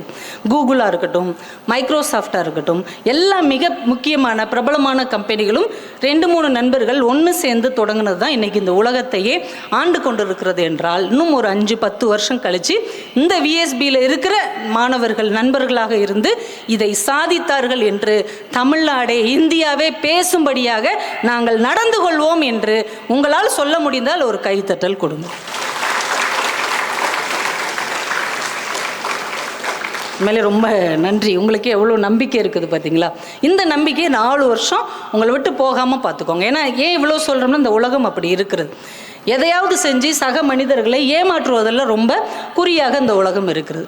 ஒருத்தர் என்ன பண்ணார், இந்த குளக்கரை இருக்குல்ல, குளத்தங்கரை, அங்கே இந்த முகம் பார்க்குற கண்ணாடியை வச்சு இப்படியே வச்சுக்கிட்டே இருந்திருக்கிறார். குளத்து பக்கம் காமிச்சிட்டே இருக்கிறார். ஒரு மணி நேரமாக அப்படியே பண்ணிகிட்டு இருக்கிறார். தூரத்துலேருந்து அவரை பார்த்தவர், இருந்தாலும் என்ன பண்ணுறான் அப்படின்னு பக்கத்தில் போய், என்ன பண்ணிகிட்ருக்குற? நான் நூதனமான முறையில் மீன் பிடிக்கிறேன் அப்படின்ட்டு இருக்கார். நூதனமான முறையில் மீன் பிடிக்கிறியா? புரியலையே. நான் இந்த இடத்துல நின்று இந்த கண்ணாடியை வச்சு நூதனமான முறையில் மீன் பிடிக்கிறேன். நூதனமான முறையில் எப்படியா மீன் பிடிக்க முடியும்? பிடிக்கிறேன்யா. அப்படியா? ஒரு நாள் எவ்வளோ சம்பாதிக்கிறேன்? ஒரு நாளைக்கு 7,000 ரூபாயிலேருந்து 10,000 வரைக்கும் சம்பாதிக்கிறேன். அப்பா 10,000 வரைக்கும் சம்பாதிக்கிறேன்? ஆமாம், எனக்கும் சொல்லிக் கொடு அப்படின்ட்டுருக்கான். அது அப்படி ஓசிக்கு சொல்லிக் கொடுப்பாங்க. 1000 ரூபாய் ஃபீஸ் கொடு, சொல்லித்தரேன். உடனே இவன் யோசித்தான், 10,000 ரூபாய் சம்பாதிக்க முடியுதுன்னா 1000 ரூபாய் கொடுக்கலாம்ல. 1000 ரூபாய் ஃபீஸ் கொடுத்துட்டான். உடனே அவன் சொல்லியிருக்கான், இது மாதிரி 10 ரூபாய்க்கு ஒரு கண்ணாடி வாங்கிக்கோ, உங்கள் ஊர்லேயும் உள்ள குளமோ கம்மாயாக இருக்கும்ல, அங்கே போய் நின்றுக்கோ. இப்படியே இந்த கண்ணாடியை சூரிய ஒளியில் படுற மாதிரி காமி. சூரிய ஒளி கண்ணாடியில் பட்டு இந்த குளத்தங்கரையில் படும். அப்போ இந்த மீனெல்லாம் கன்ஃபியூஸ் ஆயிரும், அதுக்கெல்லாம் கண்ணு கூசும். அப்போ எல்லாம் கரையிலே திணறிக்கிட்டே இருக்கும். அப்போ ஒவ்வொரு மீனாக பிடிச்சி கூடையில் போட்டுடலாம். இதுதான் நூதனமான முறையில் மீன் பிடிக்கிறது. இதை கேட்டுக்கிட்டு இருந்தவன் இன்னும் என்னை பைத்தியனே நினச்சின்னு இருக்கிறேன்னு, என்னை பார்த்தா லூஸ் மாதிரியா இருக்குது. இப்படி எப்படியா மீன் பிடிக்க முடியும்? எத்தனை மீனியா பிடிக்கும்? நீ சொல்லியா, இன்னைக்கு எத்தனை மீனியா பிடிச்ச? நான் அவன் சொன்னான், உன்னையும் சேர்த்து 7 மீன். உன்னையும் சேர்த்து 7 மீன். புரிஞ்சவங்க கை தட்டுங்க. எத்தனை மீன் பிடிச்ச இன்னைக்கு அப்படின்னா, உன்னையும் சேர்த்து 7 மீன். 7 பேரை ஏமாற்றிருக்கிறான். அவன் இவ்வளோ நாள் பிடிச்சது மீன் கிடையாது, மனிதர்களை பிடித்திருக்கிறான். இன்றைக்கி நம்ம சுற்றி இருக்கிற ஒரு சமூக வலைத்தளம், அதுக்கு வலைன்னு யார் பேர் வச்சாங்கன்னு தெரில, கண்ணுக்கு தெரியாத ஒரு வலை நம்ம எல்லார் மேலேயும் வீசப்பட்டிருக்கிறது. நம்ம அசந்த நேரத்தில் அவங்க இழுத்துட்டு போகிற மாதிரியான ஒரு வாழ்க்கையில் தான் நம்ம வாழ்ந்து கொண்டிருக்கிறோம். அதனால் ஒவ்வொரு நிமிஷமும் ஒவ்வொரு நொடியும் நம்ம ஒவ்வொரு அடி எடுத்து வைக்கும் போதும் ரொம்ப கவனத்தோடும் மனசில் ஒரு விழிப்புணர்வோடும் எதையும் கவனிக்க கற்றுக்கொண்டால் இந்த வாழ்க்கை அழகானதாக இருக்கும். பல நேரங்களில் நம்ம எதை கவனிக்கணுமோ அதை கவனிக்காமல் விட்டுருவோம். ஒரு லேடி ரோட்டில் நடந்துட்டு வர்றாங்க, லைட்டாக ஒரு கார் தட்டி விட்டுட்டு போயிடுச்சு, டொம்முன்னு கீழே விழுந்துட்டாங்க. யார் இவ்வளவு வேகமாக காரை ஓட்டிகிட்டு போய் நம்மளை தட்டிட்டாங்களேன்னு போலீஸ் ஸ்டேஷனில் போய் கம்ப்ளைண்ட் கொடுக்க போயிட்டாங்க. என்னம்மா, ஒரு கார் என்னை தட்டிட்டு போயிடுச்சு. சரிம்மா, அந்த காரு என்ன கலருமா? அச்சுச்சோ, கவனிக்கலையே. சரி, என்ன மாடல்? தெரியலையே. கார் நம்பராது பார்த்தியா? பார்க்கலையே. அப்புறம் என்னம்மா, என்ன பார்த்த, ஏதாவது ஒரு அடையாளம் சொல்லு. சார், அந்த காரை ஒரு லேடி தான் ஓட்டிகிட்டு போச்சு. அது மஞ்சள் கலர் பட்டு சேலை, அரக்கு கலர் பார்டர் போட்டு சேரீ உடுத்திருந்துச்சு, நெத்தியில் பாம்பு போட்டு வச்சுருந்தது சார், லிப்ஸ்டிக் அடர்த்தியாக வச்சுருந்தது, பெரிய லோலாக்கு போட்டிருந்துச்சு அப்படின்ட்டுருக்கு. அப்போ இது எதை கவனிச்சிருக்கு? எதை கவனிக்கணும்? ஆனால் அந்த அம்மா எதை கவனிச்சிருக்கு? தேவையே இல்லாததை கவனிச்சிருக்கு. எது தேவையோ அதை கவனிக்காமல் விட்டுருக்காங்க. அப்போ ஒரு விஷயத்தை கவனிப்பதற்கு முதல்ல நமக்குள்ளே என்ன வேணும்? ஆர்வம் வேண்டும். ஆர்வம் என்பது நம்முடைய அடிமனத்தின் ஆழத்தில் இருந்தால்தான் எது நமக்கு தேவை, எது நமக்கு தேவையில்லை என்பதை பிரித்து பார்க்க பழகி கொண்டோம் என்றால் இந்த வாழ்க்கையின் அற்புதங்களை நம்ம ஒவ்வொருவரும் உணர முடியும். ரொம்ப இயல்பாக இருங்க, ரொம்ப பதட்டமாலாம் இருக்க வேண்டாம். ரொம்ப இயல்பாக, ரொம்ப ரிலாக்ஸாக, மன அமைதியோடு இருக்கும்போது தான் நம்ம பல விஷயங்களை சாதிக்க முடியும். நிறைய விஞ்ஞானிகளுடைய கண்டுபிடிப்புகள்லாம் நீங்கள் எடுத்து பாருங்களேன், அவங்க ரொம்ப சீரியஸான நேரத்தில் அதெல்லாம் கண்டுபிடிச்சிருக்க மாட்டாங்க. ரொம்ப ரிலாக்ஸான நேரத்தில் அதை கண்டுபிடிச்சிருப்பாங்க. நியூட்டன் புவியீர்ப்பு விஷயம் எப்போ கண்டுபிடிச்சாரு? ஆய்வு கூடத்தில் உட்காந்தா கண்டுபிடிச்சாரு. காலேஜில் உட்காந்தா கண்டுபிடிச்சார். ரொம்ப ரிலாக்ஸாக ஒரு ஆப்பிள் மரத்தடியில் உட்காந்துருக்கிறார். படக்குன்னு ஒரு ஆப்பிள் வந்து விழுந்திருக்கு. இந்த ஆப்பிள் ஏன் கீழே விழுது? மேலே போகாமல் கீழே விழுது. அப்போ இந்த பூமிக்கு ஏதோ ஈர்ப்பு விசை இருக்கிறது, அவ்வளோதான். மைண்டு ரொம்ப ரிலாக்ஸாக இருக்கிற நேரத்தில் தான் வாழ்க்கையின் அற்புதங்களை நம்மால் உணர முடியும் என்கின்ற பக்குவத்தை வளர்த்து கொண்டால் போதும். ஆர்கிமிடிஸ் அப்படின்னு ஒருத்தர் இருந்தார். யுரேகான்னு கற்றுக்கிட்டே ஓடியாந்தார்ல. அவர் எங்கே அந்த மிதப்பு விசையை கண்டுபிடிச்சார்?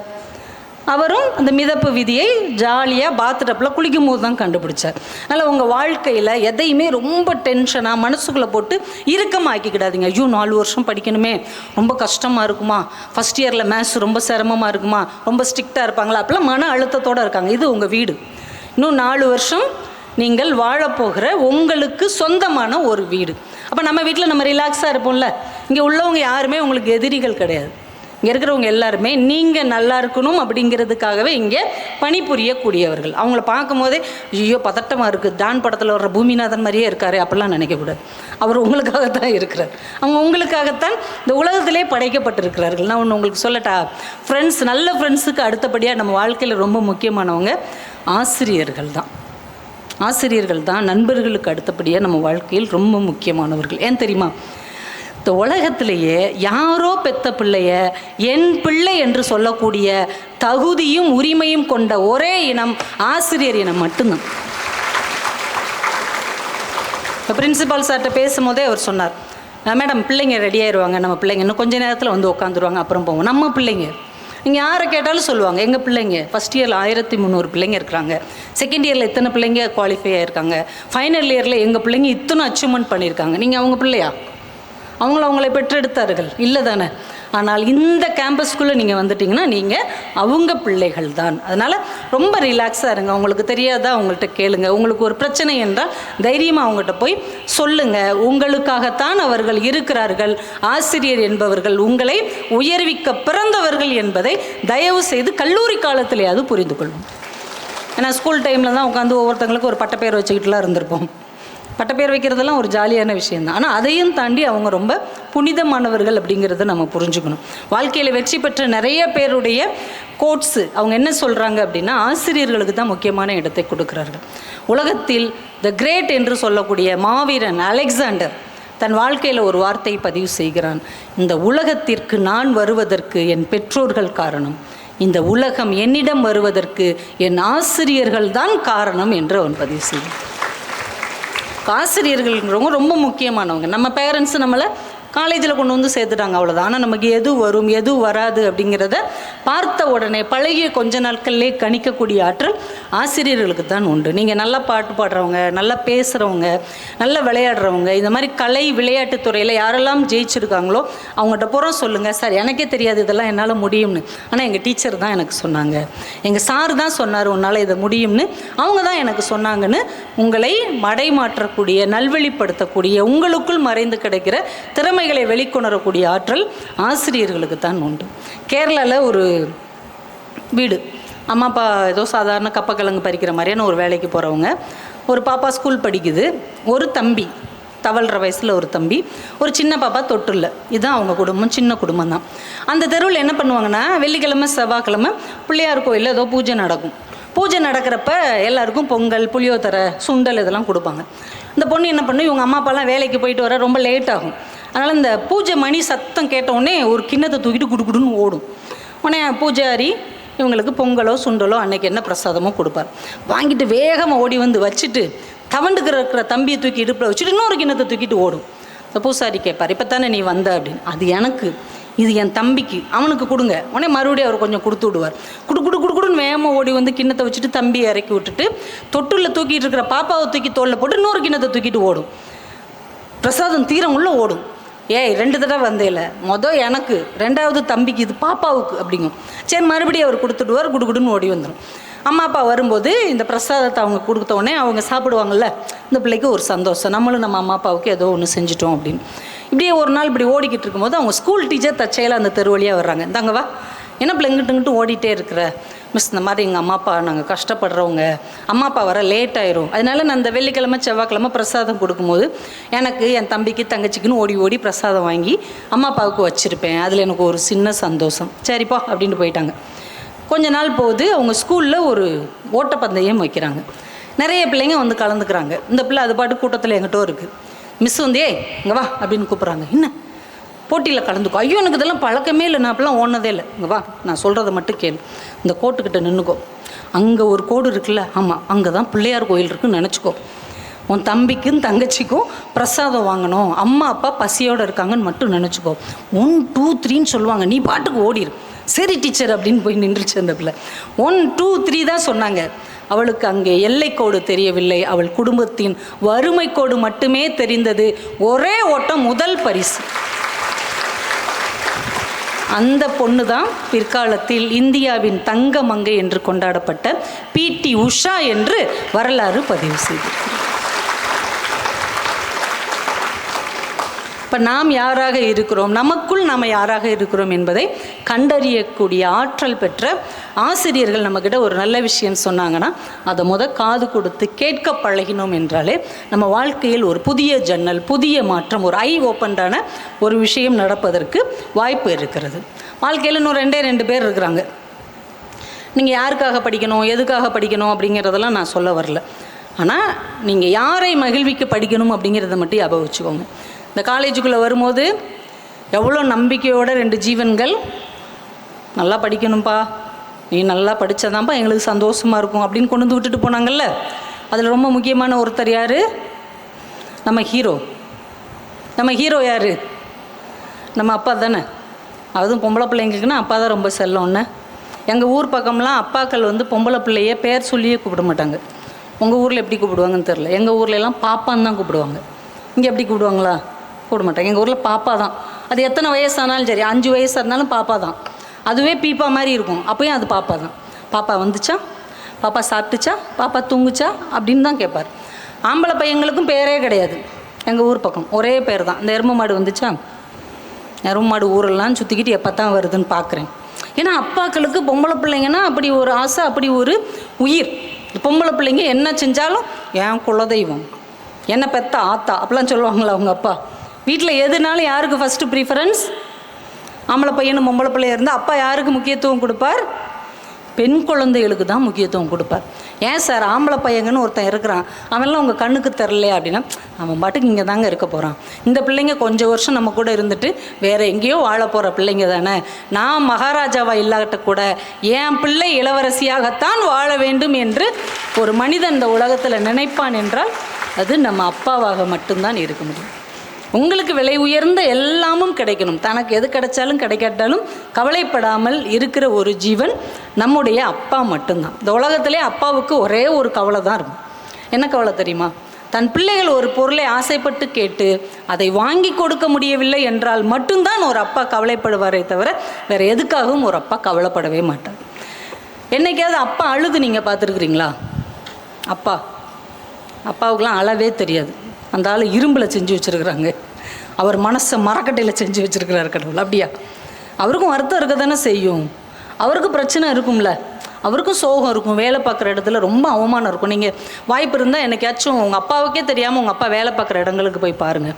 அவர் ஒரு 500 ரூபா ஒரு 1000 ரூபாய் சம்பாதிக்கிறதுக்கு செத்து சீரழிவார். அவ்வளோ கஷ்டப்பட்டு தான் சம்பாதிப்பார், அவ்வளோ சிரமத்தை அனுபவிப்பார், அவ்வளோ கஷ்டப்படுவார். ஆனால் வீட்டில் அழவே மாட்டார், அப்படியே இருப்பார், கம்பீரமாக உட்காந்துருப்பார். ஏன் அழவே மாட்டார்னு நீங்கள் யோசிச்சு பார்த்துருக்குறீங்களா? எவ்வளோ பிரச்சனை இருந்தாலும் வெளியில் காட்டி அழமாட்டார், கோவப்படுவார்.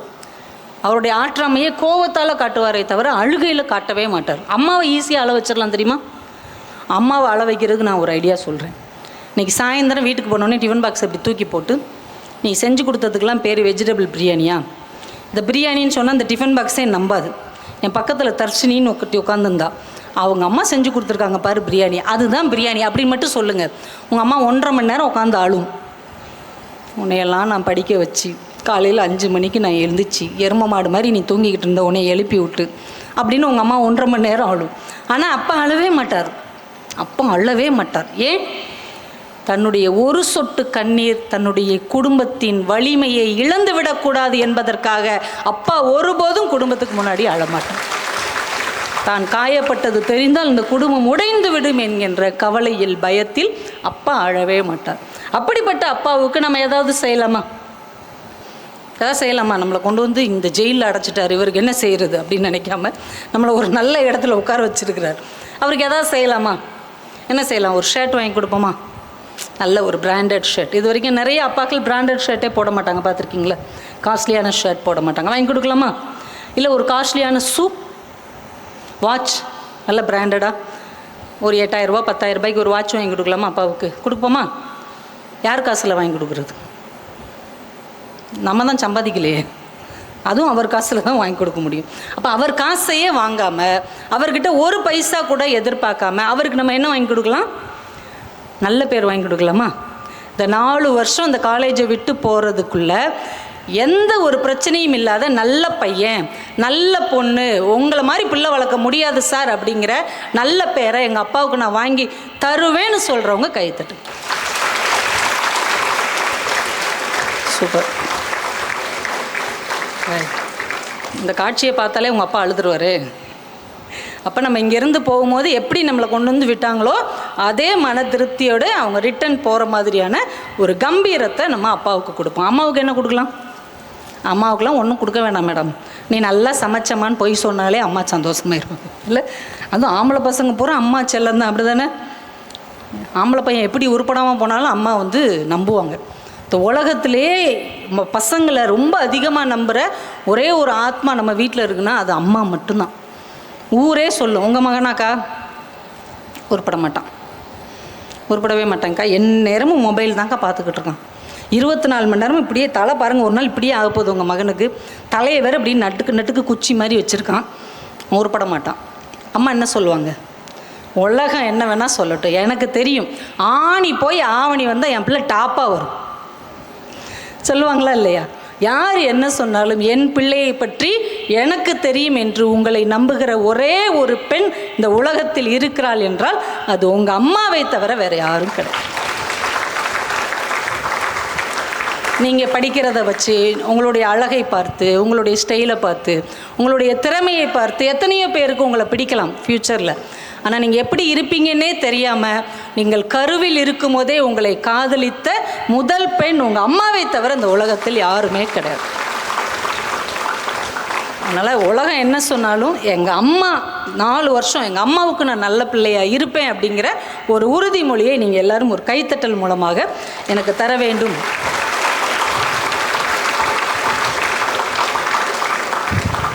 உண்மையிலே ரொம்ப சந்தோஷம். நான் வந்த நோக்கம் நிறைவேறிவிட்டது அப்படின்னு நான் நம்புகிறேன். ஏன்னா ரொம்ப நல்ல பிள்ளைங்க, அம்மா அப்பாவை பற்றி சொன்னோடனே ரொம்ப சென்டிமெண்ட், எமோஷன் ஆகுறீங்க. இந்த மாதிரி குழந்தைகள் தான் நல்லா படித்து பெற்றோரை ஒரு நல்ல நிலைமைக்கு கொண்டு வரக்கூடிய ஆற்றல் நிறைந்தவர்கள். உங்கள் ஒவ்வொருவர் மேலும் எனக்கு நம்பிக்கை இருக்கிறது. இன்னும் 4 வருஷத்தில் மிகச்சிறந்த பிள்ளைகளாக நீங்கள் பேரெடுத்து உங்கள் அம்மாவுக்கும் அப்பாவுக்கும் ஒரு கம்பீரமான தோற்றத்தை நீங்கள் ஏற்படுத்தி தருவீர்கள் என்று நம்புகிறேன். அது உண்மை என்றால் நீங்கள் இன்னொரு தடவை கைத்தட்டிடுங்க. ஏன் அவங்களுக்கு நம்ம நல்ல பேர் வாங்கி தரணும்? ஏன் வாங்கி தரணும்? நம்ம வாட்டுக்கு அவங்க பெற்றாங்க, படிக்க வச்சாங்க, அது அவங்க கடமை தானே. நம்ம ஏன் நல்ல பேர் வாங்கி கொடுக்கணும் அப்படின்னு நீங்கள் நினைக்கலாம் ஒரு ஓரத்தில். ஆனால் ஒன்று மட்டும் நான் கேட்குறேன். இப்போ நீங்கள் காலேஜ் விட்டு வெளியில் போகிறீங்க, வர்றீங்க, நிறைய இடங்களுக்கு போகிறீங்க. நிறைய இடத்துல வேலை பார்க்குற ஆட்கள்லாம் நீங்கள் பார்த்துருக்குறீங்களா? மெக்கானிக் ஷாப்பு, இந்த பஞ்சர் ஒட்டுற கடை, இங்கெல்லாம் போயிருக்கிறீங்களா? அந்த இடத்துல எல்லாம் எத்தனை வயசு பிள்ளைங்க வேலை பார்க்குறாங்க? பசங்க பெட்ரோல் பல்கில், டிபார்ட்மெண்டல் ஸ்டோரில், ஜவுளி கடையில், இந்த மாதிரி நிறைய இடம், பூக்கட்டி விற்கிறது, இந்த ரோட்டில் நின்றுக்கிட்டு இந்த கார் துடைக்கிற ஒரு இது விற்கிறது, இந்த மாதிரி நிறைய பசங்க விற்கிறாங்க பார்த்துருக்குறீங்களா? கொய்யாப்பழம் விற்கிறது, கடலை மிட்டாய் விற்கிறது. நிறைய பேர் வயசானவங்க இருக்க மாட்டாங்க. 80% உங்கள் வயசில் தான் இருப்பாங்க. பார்த்துருக்கீங்களா? 15 வயசு, 16, 17, 18, 20 வயசுக்குள்ளே தான் இருப்பாங்க. கவனிச்சிருக்கீங்களா இல்லையாப்பா? இனிமேல் போனால் கவனிங்க. நிறைய இடங்களில் உங்கள் வயசு பொண்ணுங்க, உங்கள் வயசு பசங்க தான் இந்த மாதிரி சாதாரண வேலையெல்லாம் பார்த்துக்கிட்டு முகம்லாம் அப்படியே கறி அடித்து போய் வெக்கையில், வெயிலில் ஒரு சாதாரண கிழிஞ்ச ட்ரெஸ்ஸை போட்டுட்டு இங்கிட்டு அங்கிட்டும் ஓடிக்கிட்டே இருப்பாங்க. இப்போ அவங்களுக்கும் ஆசை இருக்கும்ல, இது மாதிரி ஒரு அருமையான காலேஜில் படிக்கணும், நம்மளும் அப்படி காலேஜ் பஸ்ஸில் போகணும், ஃப்ரெண்ட்ஸோடு சிரிச்சுக்கிட்டே வரணும், ஃப்ரெண்ட்ஸோட பர்த்டே எல்லாம் ஸ்டேட்டஸில் வைக்கணும், எல்லோரும் கூட எடுத்து செல்ஃபி போடணும், ஆசை இருக்கும்ல அவங்களுக்கும். இருக்கும் தானே? ஆனால் அவங்க மட்டும் ஏன் அங்கே இருக்கிறாங்க, நீங்கள் மட்டும் ஏன் இங்கே இருக்கிறீங்க? அவங்களாம் பாவம் பண்ணிட்டாங்களா? அவங்களாம் பாவம் பண்ணவங்களா? நீங்கள் எல்லோரும் புண்ணியம் பண்ணியிருக்கிறீங்களோ இல்லையா? உண்மையிலே நீங்கள் புண்ணியம் பண்ணியிருக்கிறீங்க. நீங்கள் பண்ண புண்ணியம் என்ன தெரியுமா? இப்போ இருக்கிற உங்கள் அம்மா அப்பாவுக்கு நீங்கள் பிள்ளையாக பிறந்தது தான் நீங்கள் செய்த ஒரே புண்ணியம். உங்கள் அம்மா அப்பா உங்களை படிக்க வைக்கணும்னு நினச்சிட்டாங்க. அவங்க அம்மா அப்பா அவங்கள இப்போவே வேலைக்கு அனுப்பி அந்த சம்பளத்தின் மூலமாக வாழணும் அப்படின்னு நினச்சிட்டாங்க. அப்போ மற்றவர்கள் எப்படி இருந்தாலும் பரவாயில்லை, நானே படிக்காட்டி கூட பரவாயில்லை, என் பரம்பரையில் யாருமே படிக்காவிட்டாலும் பரவாயில்லை, என் பிள்ளைங்க படிக்கணும், அதற்காக நான் எதையும் இழக்க தயாராக இருக்கிறேன் என்று சொல்லுகிற பெற்றோர்களுக்கு உண்மையாக நாம் இருந்தோம்னா, அவர்களை ஏமாற்றாமல் நாம் இருந்தாலே இந்த உலகத்தில் யாரிடமும் நாம் ஏமாற மாட்டோம் என்கின்ற உண்மையை புரிந்து கொண்டு இந்த உலக நாடுகள் எல்லாமே ஏதாவது ஒரு சக்தியால் தான் ஜெயித்து கொண்டிருக்கிறது. அரபு நாடுகள் பெட்ரோல் வளத்தால் ஜெயித்து கொண்டிருக்கிறது. அமெரிக்கா பண வளத்தால் ஜெயித்து கொண்டிருக்கிறது. ஜப்பான் தொழில்நுட்பத்தை கையில் எடுத்து ஜெயித்து கொண்டிருக்கிறது. சீனா உழைப்பாளர்களால் ஜெயித்து கொண்டிருக்கிறது. இஸ்ரேல் பால் வளத்தால் முன்னேறி கொண்டிருக்கிறது. ஆஸ்திரேலியா நிலவளத்தால் ஜெயித்து கொண்டிருக்கிறது. ரஷ்யா கூட்டுப்பண்ணைகளை நம்பிக்கொண்டிருக்கிறது. சுவிட்சர்லாந்து கடிகாரத்தை நம்பிக்கொண்டிருக்கிறது. இந்தியா மட்டும்தான் இளைஞர்களாகிய உங்களை நம்பிக்கொண்டிருக்கிறது. நம்மளை நம்பின யாரையும் நாம் ஏமாற்றக்கூடாது, கைவிடக்கூடாது என்றால் இந்தியா இன்னும் ஒருபடி உயர்வதற்கு உங்கள் திறமையும் உங்கள் ஆற்றலும் உங்கள் கல்வியும் தான் காரணமாக இருக்க வேண்டும். நிச்சயமாக இருப்போம் என்கின்ற உறுதிமொழியை எங்களுக்கு கைத்தட்டலாக தாருங்கள். நீங்கள் காணுகிற எல்லா நல்ல கனவுகளும் அப்படியே பலிக்க வேண்டும். நீங்கள் மிகப்பெரிய உயரங்களுக்கு செல்ல வேண்டும் என்று இறையருளை வேண்டி வாழ்த்தி நீங்கள் இன்னும் நிறைய ஜெயிக்க வேண்டும்னு மனமாற உங்களை பாராட்டி இவ்வளவு சிறப்பான வாய்ப்பு கொடுத்த விஎஸ்பி நிறுவனத்துக்கு நன்றி சொல்லி உங்களிடமிருந்து விடைபெறுகிறேன். நன்றி, வணக்கம்.